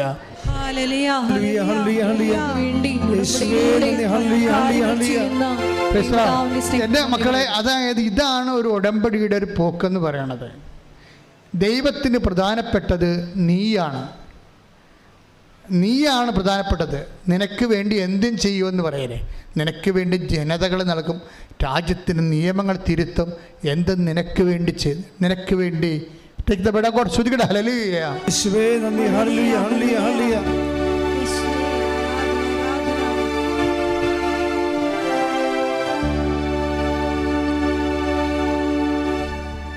ശ്രുതിക്കട്ടെ ഹല്ലേലൂയ. യേശുവേ നന്ദി ഹല്ലേലൂയ ഹല്ലേലൂയ ഹല്ലേലൂയ ഹല്ലേലൂയ. യേശുവേ നന്ദി ഹല്ലേലൂയ ഹല്ലേലൂയ ഹല്ലേലൂയ. സങ്കീർത്തനം 2:8 എന്നോട് ചോദിച്ചു കൊള്ളുക, ഞാൻ നിനക്ക് ജനതകളെ അവകാശമായി തരും, ഭൂമിയുടെ അതിരുകൾ നിനക്ക് അധീനമാകും. നിനക്ക് വേണ്ടി ജനതകളെ ഞാൻ നൽകും. അതായത് ജനതകളെക്കാൾ കൂടുതൽ ഒരു വ്യക്തിക്ക് വേണ്ടി, ഒരു ജനസമൂഹത്തെ കണ്ടില്ലെന്ന് വെക്കാൻ വേണ്ടി മാത്രം വ്യക്തിയെ ആത്മബന്ധത്തോട് സ്നേഹിക്കുന്ന 10 തരം പേരാണ് ഉടമ്പടി. ശ്രുതികട ഹല്ലേലൂയ ഹല്ലേലൂയ ഹല്ലേലൂയ ഹല്ലേലൂയ. യേശുവേ ഹല്ലേലൂയ ഹല്ലേലൂയ ഹല്ലേലൂയ. പരമദിവ്യകാരുണ്യത്തിന് എന്നേരവും ആരാധനയും സ്തുതിയും പുകഴ്ചയും ഉണ്ടായിരിക്കട്ടെ. ഇനി സിസ്റ്റർ ഉടമ്പടി ചെയ്തിട്ട് സിസ്റ്റർ ഉടമ്പടി ആക്ടിവേറ്റ് ചെയ്യുന്ന രീതികൾ നിങ്ങൾ നോക്കണം. ഇപ്പോൾ മോഡൽ എക്സാമിനൊക്കെ പോയി പാസ്സായെന്ന് പറഞ്ഞില്ലേ, ആള് ഏറ്റവും കൂടുതൽ മാർക്ക് കിട്ടിയെന്ന് പറഞ്ഞില്ലേ, നോട്ട് ബൈ മെറിറ്റിൽ അത് വർക്ക് ചെയ്തെന്ന് പറഞ്ഞില്ലേ, അവരുടെ കഴിവിനേക്കാൾ ഉപരി മാർക്ക്, അവരുടെ ബാച്ച് കൂടുതൽ മാർക്ക് അവർക്ക് കിട്ടിയെന്ന് പറഞ്ഞില്ലേ. എന്താ കിട്ടിയത്? അവർ പറയുന്നുണ്ട്, ഞാൻ എന്ത് ചെയ്യും, ഞാൻ ഓരോ ക്വസ്റ്റ്യൻ പേപ്പറിലും ഞാൻ ഉടമ്പടി ഉപ്പ് വിതറിയിട്ട് വിശ്വാസപ്രമാണം ചെല്ലുമെന്ന്. അതാണ് സംഭവം. ഇനി മെഡിക്കൽ സ്റ്റുഡൻ്റാണ് ഇവർ. അവരെന്താ ചെയ്യണത്? അവർ ഓരോ ഉടമ്പടി, അവർ ഓരോ ക്വസ്റ്റ്യൻ പേപ്പറിലും ആൻസർ പേപ്പറിലും ഉടമ്പടി ഉപ്പ് വിശ്വാസപ്രമാണം ചൊല്ലി വിതറിയിട്ടാണ് അവരത് എഴുതാൻ തുടങ്ങണത്. അതിൻ്റെ അർത്ഥം എന്താണെന്ന് അറിയാമോ നിങ്ങൾക്ക്? ഉടമ്പടി ഉപ്പ് എന്തിനാണ് വിതറണത്? ഞാനിവിടെ ആൾക്കാരോട് പറയും, സ്ഥലം കച്ചവടം വിൽക്കണില്ല, ജപ്തിയാണ്, വിൽക്കാൻ പറ്റണില്ല എന്നൊക്കെ പറഞ്ഞ സ്ഥലം ഞാൻ പറയും, നിങ്ങളെ വിശ്വാസപ്രമാണം ചൊല്ലി ഉടമ്പടി ഉപ്പ് വിതരണം, വിശ്വാസപ്രമാണം ചൊല്ലി ഉടമ്പടി ഉപ്പ് വിതരണം. അപ്പം ചില ആൾക്കാർക്ക് ഉടമ്പടി പ്രകാരം വിതറാൻ അറിയാം. ചില മന്ദബുദ്ധികൾ അവർ ഉടമ്പടി എടുത്ത് കാണത്തില്ല. അച്ഛനെ കാണുന്ന സീറ്റ് ഭാര്യയെടുക്കുന്ന എടുത്തിരിക്കണുണ്ടാവും. ഭാര്യനെ കൊണ്ട് ഉടമ്പടി എടുപ്പിക്കും, ഭാര്യനെ കൊണ്ട് ഉടമ്പടി എല്ലാം ചെയ്യിക്കും. കാര്യങ്ങളെല്ലാം ഉറുമ്പിനെ കൊണ്ട് കല്ലെടുപ്പിക്കണ പോലെ ഭാര്യനെ കൊണ്ട് ഉടമ്പടിയുടെ കാര്യങ്ങളെല്ലാം ചെയ്യിക്കും. ഇത് എന്നെ കാണാൻ വരുമ്പോൾ ഈ കണ്ടാമൃഗം വരും, ഭർത്താവ് എന്ന് പറഞ്ഞ സംഭവം വരും. അവൻ ഉടമ്പടിയായിട്ട് ഒരു ബന്ധം അവനില്ല. ഞാൻ അവനോട് പറയും, നിങ്ങൾ വിൽക്കാനുള്ള സ്ഥലത്ത് ഉടമ്പടി ഉപ്പ് വിതരണം, വിൽക്കാത്ത സ്ഥലത്ത് ഉടമ്പടി വിൽക്കുക, വിശ്വാസപ്രമാണം ചെല്ലണം. എന്നൊക്കെ പറഞ്ഞിട്ട് പോകും. എനിക്കറിയാം ഇവന് ഉടമ്പടിയോട് ഒരു ബന്ധവുമില്ല. ആ പാവപ്പെട്ട സ്ത്രീയുടെ ഭർത്താവാണെന്ന് മാത്രമുള്ള ബന്ധമേ ഉള്ളുവന്. ഇത് വർക്കൗട്ട് ചെയ്യത്തില്ല. അതുകൊണ്ടാണ് ഞാൻ ചോദിക്കുന്നത്, പരീക്ഷക്കാർ വരുമ്പോഴേ ഇപ്പം +2 ഒക്കെ വരുന്നുണ്ടല്ലോ, വിശ്വാസികൾ ഒന്നും ഉടമ്പടി എടുത്തിട്ടില്ല, അവർക്ക് എടുക്കാൻ പറ്റത്തില്ല. പക്ഷേ ഒരു പ്രശ്നമുള്ളത്, ഒരു ഉത്തരവാദിത്തമുണ്ട്. അവർക്ക് വേണ്ടി എടുക്കുക അമ്മമാർ, അവരെ കൊണ്ട് ആ ഉടമ്പടി എന്താണെന്ന് പറയിപ്പിക്കണം, എന്താണ് ചെയ്യിക്കണം അവരെ കൊണ്ട്. അല്ലെങ്കിൽ അമ്മമാരിങ്ങനെ ഉടമ്പടി എടുത്തിട്ട് മക്കളെ മുന്തി തള്ളി നീലച്ചിട്ടുമായിട്ട് കയറ്റി അത് ആൾക്കാരെ നിർത്തിയിരിക്കുകയാണ്. എന്നിട്ട് വന്നിവിടെ നിൽക്കണ കാണാം. നമ്മൾ ഈ പോസ്റ്റിൽ ബോർഡടിക്കാതിരിക്കാൻ വേണ്ടി നിൽക്കണ പോലെ കുറേ അമ്മമാർ ബാക്കായിട്ട് വന്ന് നിൽക്കും. നിൽക്കാൻ വേണ്ടത് കുഴപ്പമൊന്നുമില്ല. പക്ഷേ നിങ്ങളുടെ ഉടമ്പടിയിലാണ് ഈ മക്കൾ വന്ന് ആൾക്കാരെ നിൽക്കണത്. നിങ്ങളുടെ ഉടമ്പടി പ്രകാരമാണ് ഞാൻ അവരെ ആശീർവദിക്കണത്. പക്ഷേ നിങ്ങളെന്ത് ചെയ്യണം? അവരോട് പറയണം, ഉടമ്പടി എടുത്തിക്കുമ്പോൾ ഇന്ന കാര്യങ്ങളുണ്ട്, ഈ പത്രം നിങ്ങൾ തന്നെ കൊണ്ട് കൊടുക്കണം, ആശുപത്രി നിങ്ങൾ തന്നെ പോകണം. അല്ല തലയും കൊണ്ട് മാത്രം ഇങ്ങോട്ട് വന്നു കഴിഞ്ഞാൽ തബ്രാൻ ചിലപ്പോൾ നിന്നെ തലയും തൊട്ടിക്കൊണ്ട് പോയെന്ന് വരും. അപ്പം ദൈവത്തിനെ ചൂഷണം ചെയ്യാൻ അനുവദിക്കരുത്. നടക്കത്തില്ല കാര്യങ്ങൾ, അത് വിളക്കാൻ തേക്കണ പാണ്ടാകും. അപ്പം അതുകൊണ്ട് ഞാൻ ഈ ആൾക്കാരെ വരുമ്പോൾ വൃത്തിമനമായിട്ട് എല്ലാവരും ഉടമ്പടി എടുത്തവരായിരിക്കണം. ഇനി പിള്ളേരുടെ കാര്യത്തിൽ ഞങ്ങൾ തീരുമാനം എടുക്കാത്തത്, പിള്ളേർക്ക് വെളിവില്ലാത്തതുകൊണ്ട് അവർ ഉടമ്പടി ഗൗരവതരമായിട്ട് ആ ആന്തരികമായ ചൈതന്യം മനസ്സിലാക്കാത്തത് കൊണ്ടാണ് 18 വയസ്സ് വരെ ഉടമ്പടി എടുപ്പിക്കാത്തത്. പക്ഷേ അവരെ പ്രാർത്ഥിക്കണത് അവരുടെ അമ്മമാരുടെ ഉടമ്പടിയുടെ അടിസ്ഥാനത്തിലാണ്. പക്ഷേ അമ്മമാരെന്ത് ചെയ്യണം? അവരെ കൊണ്ട് ഉടമ്പടി വിധി പ്രകാരമുള്ള കാര്യങ്ങൾ പറഞ്ഞ് മനസ്സിലാക്കി ചെയ്യിക്കണം. സിസ്റ്റർ അമ്മയാണ് ഉടമ്പടി എടുത്തെങ്കിലും സിസ്റ്റർ അത് പാലിക്കുന്നുണ്ട് കൃത്യമായിട്ട്. അവർ ഉപ്പിട്ട് വിശ്വാസപ്രമാണം ചൊല്ലിയിട്ടാണ് ക്വസ്റ്റ്യൻ പേപ്പറും ആൻസർ പേപ്പറും വരെ എടുക്കുന്നത്. നമ്മളെന്താ ഉപ്പിടേണ്ട ഉദ്ദേശം എന്താ? എന്തിനാണ് ഉടമ്പടി ഉപ്പിടണത്? ചില ചേട്ടന്മാർ ഞാൻ പറയും, നിങ്ങൾ തോട്ടത്തിൽ കൊണ്ടുപോയി വിൽക്കാത്ത തോട്ടത്തിൽ കൊണ്ടുപോയി ഉപ്പിട്ട് വിശ്വാസപ്രമാണം ചെല്ലാൻ പറയും. അവർ കൊണ്ട് ഉപ്പിടും. എങ്ങനെ? ഈ ഉറുമ്പ് പൊടി ഇടാൻ വേണ്ടി DDT ഇടത്തില്ലേ? ഉറുമ്പ് പോകാൻ വേണ്ടി DDT ഇടുന്ന പോലെയാണ് ചില ചേട്ടന്മാർ ഈ വിൽക്കാത്ത സ്ഥലത്ത് കൊണ്ട് ഉപ്പിടുന്നത്. അങ്ങനെയുള്ള പരിപാടിയല്ല ഇത്. ഇതിൻ്റെ അകത്ത് പറഞ്ഞ കർത്താവും നമ്മളും തമ്മിൽ ശാശ്വതമായ ഉടമ്പടി ആയതുകൊണ്ട് നമ്മൾക്ക് ഈ ഭൂമിയിൽ ഓഹരിയില്ലാതെ വരും. നമുക്ക് ഈ ഭൂമിയിൽ ഓഹരിയില്ലാതെ വരും. നമ്മുടെ കഴിവ്, ബുദ്ധി, ആരോഗ്യം. ഇപ്പോൾ ഒരു സ്ഥലത്തിന് വഴിയില്ല, ആ സ്ഥലം ആരെടുക്കാനാണ്? ഭൂമിയിൽ നമുക്ക് ഓഹരിയില്ല, നമുക്ക് മെരിറ്റില്ല. ബൈബിൾ പറയണത് മെരിറ്റിന് ഭൂമിയിലെ ഓഹരി എന്നാണ് പറയണത്. അതുകൊണ്ട് അഹറോനോട് പറയും, അഹറോൻ ഞാനും നീയുമായിട്ട് ഒരു ലവണ ഉടമ്പടിയാണ് ചെയ്തിരിക്കുന്നത്. Salt of the covenant of the സാൾട്ടാണ് ചെയ്തിരിക്കുന്നത്. കാരണം ഇസ്രയേലിൽ നിനക്ക് ഓഹരിയില്ല, ഞാനാണ് നിൻ്റെ ഓഹരി. അതാണ് നമ്മുടെ മെരിറ്റ് നഷ്ടപ്പെടുമ്പോൾ ദൈവമാണ് നമ്മുടെ മെരിറ്റ് നമ്മൾ ഉച്ചത്തിൽ പ്രഖ്യാപിക്കാൻ വേണ്ടിയാണ് നമ്മൾ ഉപ്പിടുന്നത്. അതെടുത്തെ സംഖ്യ 18-19 എടുത്ത് ശ്രദ്ധിക്കട്ടെ. ഹല്ലേലൂയ ഹല്ലേലൂയ ഹല്ലേലൂയ ഹല്ലേലൂയ ഹല്ലേലൂയ യേശുവേ സ്തുതി. ഹല്ലേലൂയ ഹല്ലേലൂയ ഹല്ലേലൂയ ഹല്ലേലൂയ ഹല്ലേലൂയ യേശുവേ നന്ദി. ഹല്ലേലൂയ ഹല്ലേലൂയ. ഇസ്രായേൽ ജനം കർത്താവിന് നീരാജനമായി സമർപ്പിക്കുന്ന വിശുദ്ധ കാഴ്ചകളെല്ലാം നിനക്കും. ബൈബിളിൻ്റെ ഒരു പ്രശ്നം കണ്ടില്ലേ? ഈ ബൈബിളൊക്കെ പഠിച്ച് വലിയ പുങ്കന്മാരുടെ വന്നിരിക്കണവന്മാർ മനുഷ്യൻ മനസ്സിലാകാത്ത ഭാഷ ഉപയോഗിക്കണില്ലേ? എനിക്ക് ഇംഗ്ലീഷ് ബൈബിൾ ഞാൻ വായിച്ച് കേൾപ്പിച്ചു തരാം ആ സംഭവം. അതായത് all the holy offerings that the Israelites present to the Lord, I have given you together with your sons and your daughters as a perpetual due. It is a covenant of salt. ആ ലവണ ഉടമ്പടി എന്ന് വെച്ച് കഴിഞ്ഞാൽ ഒരു ഉടമ്പടിയിൽ ഉപ്പ് തളിച്ചു കഴിഞ്ഞാൽ അതിൻ്റെ അർത്ഥം എന്താണ്? എനിക്ക് ഈ ഭൂമിയിൽ ഓഹരിയില്ല, ശാശ്വതമായ എൻ്റെ ഓഹരി എൻ്റെ കർത്താവാണെന്ന്. ഉപ്പ് എൻ്റെ ദൈവവേദന. നീ ഉപ്പ് എവിടെ തളിച്ചാലും ഓർക്കുക, കർത്താവേ എനിക്ക് മെരിട്ടില്ല. അതല്ല പറയണത്. എന്ത് രസമാണ് ആ വചനങ്ങൾ. 19-20 വായിച്ചേ. കർത്താവ് അഹ്റോനോട് അരുളി ചെയ്തു, കർത്താവ് അഹ്റോനോട് അരുളി ചെയ്തു, ഇസ്രായേലിൽ നിനക്ക് ഭൂമി അവകാശമായി ലഭിക്കുകയില്ല. ഇസ്രായേലിൽ നിനക്ക് മെറിറ്റില്ലെന്ന്, ഈ ഭൂമിയിൽ നിനക്ക് അവകാശങ്ങളില്ല, നിന്റെ അവകാശം നഷ്ടപ്പെട്ടിരിക്കുന്നു. അവരെ പോലെ നിനക്ക് ഓഹരിയും ഉണ്ടായിരിക്കുകയില്ല. അവരെ അവകാശം എന്ന് പറഞ്ഞ ഉടമ്പടി ഭാഷ മെറിറ്റാണ്. ഇസ്രായേലിൽ നിനക്ക് ഈ ജീവിതം നിനക്ക് യോഗ്യതയില്ല. അവരെ പോലെ നിനക്ക് ഓഹരിയും ഉണ്ടായിരിക്കുകയില്ല. നിനക്ക് ഓഹരിയുമില്ല. ഞാനാണ് നിന്റെ അവകാശം, ഞാനാണ് നിന്റെ മെറിട്ടെന്ന്, ഞാനാണ് നിന്റെ അവകാശം. അപ്പോഴേ ഒരു സ്ഥലത്ത് കൊണ്ട് ഉപ്പിട്ട് കഴിഞ്ഞാൽ, ദൈവമേ, ഭൗതികമായി ഈ പരീക്ഷ എഴുതാനുള്ള യോഗ്യത പോലും എനിക്കില്ല, നീയാണ് എൻ്റെ വിജയം, കർത്താവാണ് എൻ്റെ വിജയം. കർത്താവിൻ്റെ നാമത്തെ വിജയമായിട്ട് ആഘോഷിച്ചുകൊണ്ട് ഈ ഭൂമിയിലുള്ള എല്ലാവിധ കഴിവുകേടുകളെയും നമ്മുടെ അവകാശത്തെ അടിയറവ് വെച്ചുകൊണ്ട് ശാശ്വതമായ എൻ്റെ അവകാശം കർത്താവാണെന്ന് പ്രഖ്യാപിക്കുന്ന ഉടമ്പടിയാണ് ലെവൻ ഉടമ്പടി എന്ന് പറയുന്നത്. അതാണ് ഉടമ്പടിയിൽ ഏറ്റവും പ്രധാനപ്പെട്ടത്. 2 കാര്യം: ഉടമ്പടി തൈലവും ഉടമ്പടി ഉപ്പും. ഉടമ്പടി നമ്മൾ ദൈവമായിട്ട് ചെയ്ത ആണെന്ന് അറിയാൻ വേണ്ടി ജ്ഞാപകമായിട്ട് നൽകുന്ന ഉടമ്പടി കാശുരൂപം. ഇതൊക്കെ വർക്കൗട്ട് ചെയ്യേണ്ടത് വിശ്വാസ പ്രമാണം ചെല്ലുമ്പോഴാണ്. അതുകൊണ്ടാണ് ഉടമ്പടി എടുക്കുന്ന വ്യക്തിയും ദൈവമായിട്ടുള്ള ബന്ധം നിൻ്റെ അതുകൊണ്ട് ഞാൻ ഉടമ്പടി കാശ് കൈ മാറരുത്. ഉടമ്പടി ചെയ്യുമ്പോൾ ഉടമ്പടി ചെയ്യുന്ന വ്യക്തിയിൽ മാത്രമേ അത് വർക്കൗട്ട് ചെയ്യത്തുള്ളൂ. ആ വ്യക്തിയാണ് അത് വർക്കൗട്ട് ചെയ്യേണ്ടത്. അതിൻ്റെ അടിസ്ഥാന ഘടകം വിശ്വാസ പ്രമാണവും നിൻ്റെ ജീവിതവുമാണ്. വിശ്വാസ പ്രമാണവും അതനുസരിച്ചുള്ള ജീവിതവുമാണ് ഉടമ്പടിയുടെ ഒരു മെറിട്ടെന്ന് പറയണത്. ഉടമ്പടിയുടെ മെറിട്ടെന്ന് പറയണത് വിശ്വാസ പ്രമാണവും അതനുസരിച്ചുള്ള നിൻ്റെ വിശുദ്ധ ജീവിതവും. അപ്പോൾ നീ ദൈവവുമായിട്ട് സംസാരിക്കാനും ഉടമ്പടി ചെയ്യാനും യോഗ്യമായി. ഞാൻ എന്തുകൊണ്ടാണ് അമ്മയെ തിരിച്ചൊന്നും പറയുന്നത്? എന്തുകൊണ്ടാണ് ആദ്യകാരോട് അമ്മയോട് പറയണത്? തിരിച്ചു പറഞ്ഞാൽ ഈ ചാരാൻ പറ്റുകാരന് 100,000 കുറ്റങ്ങൾ പറയാനുണ്ടാകും. ഇപ്പം അതല്ല ആവശ്യം. ഇപ്പം അവൻ നിലനിൽക്കുക, അവൻ്റെ കുഞ്ഞുങ്ങളെ ഭക്ഷണം കഴിച്ച് പോവുക എന്നുള്ളതാണ് ആവശ്യം. അതുകൊണ്ട് അവൻ്റെ നിലനിൽപ്പിന് വേണ്ടി അമ്മ വിഷയത്തിൽ ഇടപെടണം. അമ്മ കൃത്യമായിട്ട് ഇടപെടും. നിൻ്റെ യോഗ്യതയിലല്ല ഉടമ്പടി വർക്കൗട്ട് ചെയ്യണത്.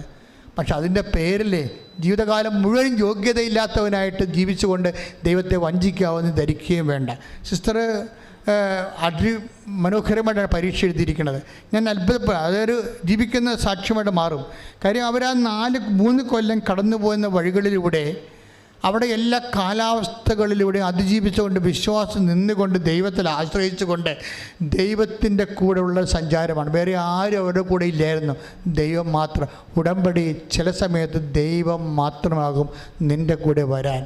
അപ്പോഴാണ് ഉടമ്പടി റൈപ്പാകുന്നത്. എഴുന്നേൽക്കുക, ശ്രുതിക്കട്ടെ. ഹല്ലേലൂയ, ഹല്ലേലൂയ, ഹല്ലേലൂയ, യേശുവേ നന്ദി, ഹല്ലേലൂയ, ഹല്ലേലൂയ, യേശുവേ സ്തുതി, ഹല്ലേലൂയ, ഹല്ലേലൂയ, ഹല്ലേലൂയ,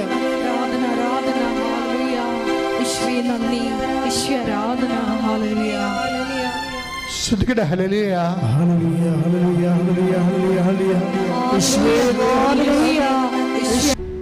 കർത്താവ് നമ്മളോട് സംസാരിച്ച് ഉടമ്പടിയുടെ ബലങ്ങൾ, അതിനാശ്രയിക്കാൻ വേണ്ടിയുള്ള ആധ്യാത്മികമായ ആസ്തിബദ്ധതകൾ കർത്താവ് നമുക്ക് നൽകിക്കൊണ്ട് നമ്മളിപ്പോഴും രോഗസൗഖ്യ പ്രാർത്ഥനയിലേക്ക് പ്രവേശിക്കുകയാണ്. ഓൺലൈനിൽ പ്രാർത്ഥിക്കുന്നവരും ഇവിടെ പ്രാർത്ഥിക്കുന്നവരും ഇപ്പോഴും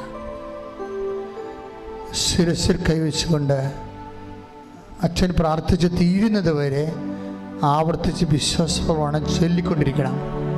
വിശ്വാസ പ്രമാണം അറിയാൻ പാടില്ലാത്തവരെ യേശുവെ സ്വസ്ത്രം, യേശുവെ സ്തുതി എന്ന് പറഞ്ഞുകൊണ്ട് യേശുവിനെ സ്തുതിച്ചുകൊണ്ടിരിക്കണം. അടിപ്പിട പോലെ വൈദാഘാതം പോലെ ദൈവികമായ ശക്തി നമ്മളിലേക്ക് ആവശ്യിച്ചുകൊണ്ട് ഉച്ച മുതൽ ഉള്ളംകാൽ വരെ രോഗങ്ങളെ കർത്താവ് സൗഖ്യപ്പെടുന്ന സമയമാണ്. ശ്രുതിക്കട്ടെ. ഹല്ലേലൂയ, ഹല്ലേലൂയ, ഹല്ലേലൂയ, ഈശ്വര ആരാധന, ഹല്ലേലൂയ, ഈശ്വര ആരാധന.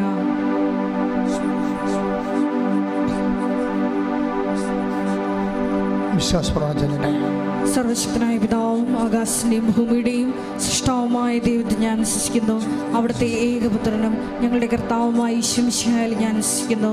ഈ പുത്രൻ പരിശുദ്ധാത്മാവാൽ ഗർഭസ്ഥനായി കന്യകാമറിയത്തിൽ നിന്ന് പിറന്ന് പൊന്തിയോസ് പീലാത്തോസിൻ്റെ കാലത്ത് പീഡകൾ സഹിച്ച് കുരിശിൽ തറയ്ക്കപ്പെട്ട് മരിച്ച് അടക്കപ്പെട്ട് പാതാളങ്ങളിലിറങ്ങി മരിച്ചവരുടെ നിന്ന് മൂന്നാം നാൾ ഉയർത്ത് സ്വർഗത്തിലേക്ക് എഴുന്നള്ളി സർവശക്തിയുള്ള പിതാവായ ദൈവത്തിൻ്റെ വലതുഭാഗത്തിരിക്കുന്നു. അവിടെ നിന്ന് ജീവിക്കുന്നവരെയും മരിച്ചവരെയും വിധിക്കുവാൻ വരുമെന്നും ഞാൻ വിശ്വസിക്കുന്നു. പരിശുദ്ധാത്മാവിലും ഞാൻ വിശ്വസിക്കുന്നു. വിശുദ്ധ കത്തോലിക്കാ സഭയിലും പുണ്യവാന്മാരുടെ ഐക്യത്തിലും പാപങ്ങളുടെ മോചനത്തിലും ശരീരത്തിൻ്റെ ഉയർപ്പിലും നിത്യമായ ജീവിതത്തിലും ഞാൻ വിശ്വസിക്കുന്നു. ആമേൻ. ഉന്നതമായ നാമത്തിന് കർത്താവിന്റെ വിശുദ്ധ പൗരോഹിത്യത്തെ മഹത്വപ്പെടുത്തണമേ കർത്താവ്. സഭയിലുള്ള സാന്നിധ്യം പ്രകടമാക്കണമേ കർത്താവ്. 38 വർഷം ഞാൻ അർപ്പിച്ച കൃപാന്റെ യോഗ്യതയാൽ കൃപാസ്ഥാനത്താറ് ജീവനോടെ പ്രത്യക്ഷപ്പെട്ട മാതാവിൻ്റെ മാധ്യസ്ഥത്തിൽ ഈ അൾത്താരയിൽ നടന്ന 10,000 ആരാധന ശക്തിയാൽ കർത്താവിന് തിരുമുൻപാടുന്ന വലതുകരം ഈ മകളുടെ ശിരസ് വെക്കണേ പ്രാർത്ഥിക്കുന്ന, ഈ മകൻ്റെ ശിരസ് വെക്കണേ പ്രാർത്ഥിക്കുന്ന കർത്താവ്. ഉച്ച മുതൽ ഉള്ളംകാല് വരെ കർത്താവിൻ്റെ രക്തം പടരട്ടെ. എല്ലാ കോശങ്ങളിലും എല്ലാ പേശികളിലും എല്ലാ ഞരമ്പുകളിലും തന്തുക്കളിലും കർത്താവിൻ്റെ രക്തം പടരട്ടെ. സിസ്റ്റുകൾ, മുഴ, അതുപോലെ തന്നെ ത്വക്ക് രോഗങ്ങൾ കർത്താവ്, സർപ്പരോഗങ്ങൾ, അതുപോലെ തന്നെ വാതരോഗങ്ങൾ കർത്താവ്, ത്വക്ക് രോഗങ്ങൾ കർത്താവിൻ്റെ ഉന്നതമായ നാമത്തിൽ സഭയുടെ അധികാരത്തെക്കുറിച്ചിൻ്റെ അടയാളം ദൈവത്തിൻ്റെ ശക്തിയാൽ ഈശോയുടെ നാമത്തെ മാറിപ്പോകട്ടെ. കർത്താവെ സ്പർശിക്കണമേ. കർത്താവെ സ്പർശിക്കുക. മുടി കൊഴിയുന്ന അസുഖങ്ങൾ, കണ്ണ് കാഴ്ചയില്ലാത്ത അസുഖങ്ങൾ, ചെവിടെ കേഴുക്കളുള്ള അസുഖങ്ങൾ, തൊണ്ടയ്ക്ക് അസുഖമുള്ള ടോൺസിൻ്റെ അസുഖങ്ങൾ, സ്പോണ്ടിലോസിൻ്റെ അസുഖങ്ങൾ, തൈറോയിഡിൻ്റെ അസുഖങ്ങൾ കർത്താവെ സ്പർശിക്കണേ പ്രാർത്ഥിക്കുന്നു. ഈശോയെ ശ്വാസകോശങ്ങളുടെ അസുഖങ്ങളെ സ്പർശിക്കണം കർത്താവെ. ഈശോയെ വാതരോഗികളെ സ്പർശിക്കണം കർത്താവ്. ഈശോയെ കർത്താവെ ഹൃദയത്തിലുള്ള അസുഖങ്ങൾ, ഹൃദയ ഞാടുകളുടെ അസുഖങ്ങൾ കർത്താവിൻ്റെ വിശുദ്ധമായ രക്തത്താൽ ഹൃദയവും ശ്വാസകോശങ്ങളും പതിരയും കർത്താവിൻ്റെ നാമത്തെ കഴുകപ്പെടട്ടെ. യേശുവിൻ്റെ ഉന്നതമായ നാമത്തെ നടുവ് രോഗങ്ങൾ, അസ്ഥി രോഗങ്ങൾ, അസ്ഥിസന്ധികൾ, സന്ധിബന്ധങ്ങൾ, മാംസപേശികൾ, മരയിപ്പുകൾ യേശുക്രിസ്തു ഉന്നതമായ നാമത്തിൽ സഭയുടെ അധികാരത്തിൽ ഗർഭാശയ രോഗങ്ങൾ, മൂത്രാശയ രോഗങ്ങൾ യേശുക്രിസ്തു ഉന്നതമായ നാമത്തിൽ മാറിപ്പോകട്ടെ. ശ്രുതിക്കട്ടെ. പരമദിവ്യകാരുണ്യത്തിന് മക്കളെ, ജോലിയില്ലാത്തവരെ, വീടില്ലാത്തവരെ, വീട്ടിലേക്ക് വഴിയില്ലാത്തവരെ, വിദേശ രാജ്യങ്ങളിലെ ജോലി നഷ്ടപ്പെട്ടവരെ, ജയിലിലായവരെ, വിസ എക്സ്പയർ ആകാൻ പോകുന്നവരെ,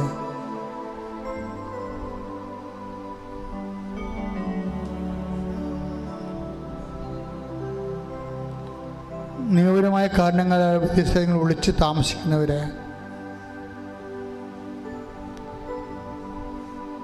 ജീവിത പങ്കാളി മക്കളെയും കൊണ്ടുപോകാൻ പറ്റാതെ വിഷമിക്കുന്നവരെ, നാട്ടിലെ ഓരോരോ കമ്പനികളിൽ ജോലി ചെയ്യുന്നവരെ, ജോലി നഷ്ടപ്പെട്ടവരെ, ഗവൺമെൻറ് ജോലിക്ക് വേണ്ടി പരീക്ഷയ്ക്ക് ഒരുങ്ങിക്കൊണ്ടിരിക്കുന്നവർ, പരീക്ഷയ്ക്ക് തോറ്റിട്ട് വീണ്ടും അറ്റൻഡ് ചെയ്യുന്നവർ, റീവാലുവേഷൻ കൊടുത്തിട്ടുള്ളവർ, തൊഴിൽ സംരംഭങ്ങൾ തുടങ്ങുന്നവർ, തുടങ്ങിയതിൻ്റെ പേരിൽ കടമായി പോയവർ, സാമ്പത്തിക ബാധ്യതകൾ വന്നു പോയവർ, ജപ്തി നടപടി നേരിടാൻ പോകുന്നവർ, വസ്തു ലേലത്തിലായവർ, വീട്ടിൽ നിന്ന് ഇറങ്ങി കൊടുക്കേണ്ടി വന്നവർ, ഇങ്ങനെ എല്ലാ മക്കളെയും സമർപ്പിച്ച് പ്രാർത്ഥിക്കുകയാണ്. കുഞ്ഞുങ്ങളില്ലാത്തവർ, വിവാഹജീവിതക്കാർ, വിവാഹജീവിതം തകർന്നവർ, ഒന്നിച്ച് താമസിക്കാൻ വീണ്ടും ആഗ്രഹിക്കുന്നവർ, എല്ലാവർക്കും വേണ്ടി ശ്രുതിക്കട്ടെ. ഹല്ലേലൂയ. കർത്താവിൻ്റെ ഉന്നതമായ നാമത്തിന് സ്വന്തം ചെയ്യുന്ന കർത്താവിൻ്റെ വിശുദ്ധമായ തിരുമുൻപാടുന്ന വലതുകരം മക്കളുടെ ശിരസ് വെക്കണേ പ്രാർത്ഥിക്കുന്ന കർത്താവ്. എൻ്റെ കർത്താവിൻ്റെ ഉന്നതമായ നാമത്തിൽ 38 വർഷം അർപ്പിച്ച കൃപായുടെ യോഗ്യതയാ കൃപാസ്ഥാനത്താര ജീവനോടെ പ്രത്യക്ഷപ്പെട്ട മാതാവിൻ്റെ മാധ്യസ്ഥത്തിൽ പിതാവിൻ്റെയും പുത്രൻ്റെയും പരിശുദ്ധ നാമത്തിൽ നിൻ്റെ ജീവിത ദുരിതങ്ങൾ, ജീവിത തടസ്സങ്ങൾ യേശുക്രിസ്തുവിൻ്റെ നാമത്തിൽ മാറിപ്പോകട്ടെ. ശ്രുതികട വേണ്ടി പ്രാർത്ഥിക്കുക.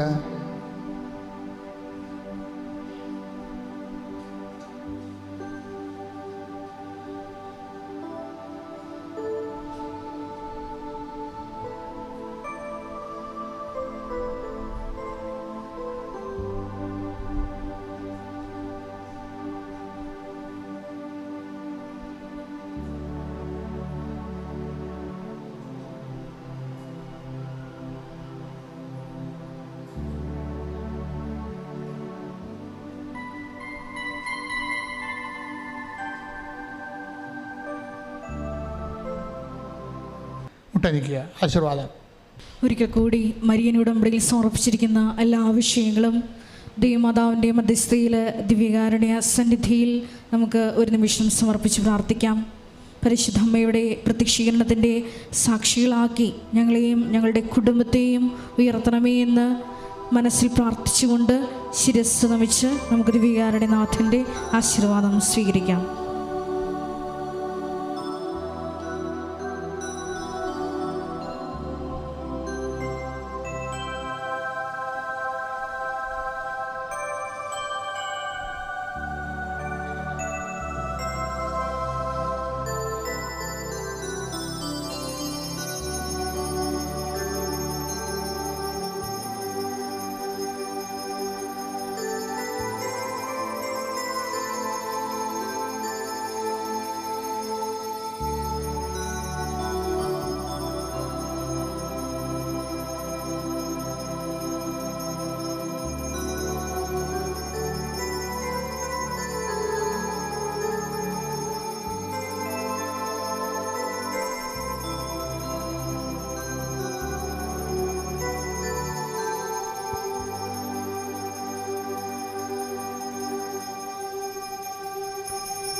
പരിശുദ്ധ പരമമാ ദിവ്യകാരുണ്യമേ,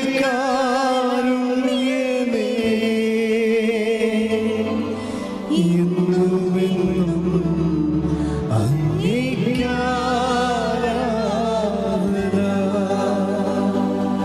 പരിശുദ്ധ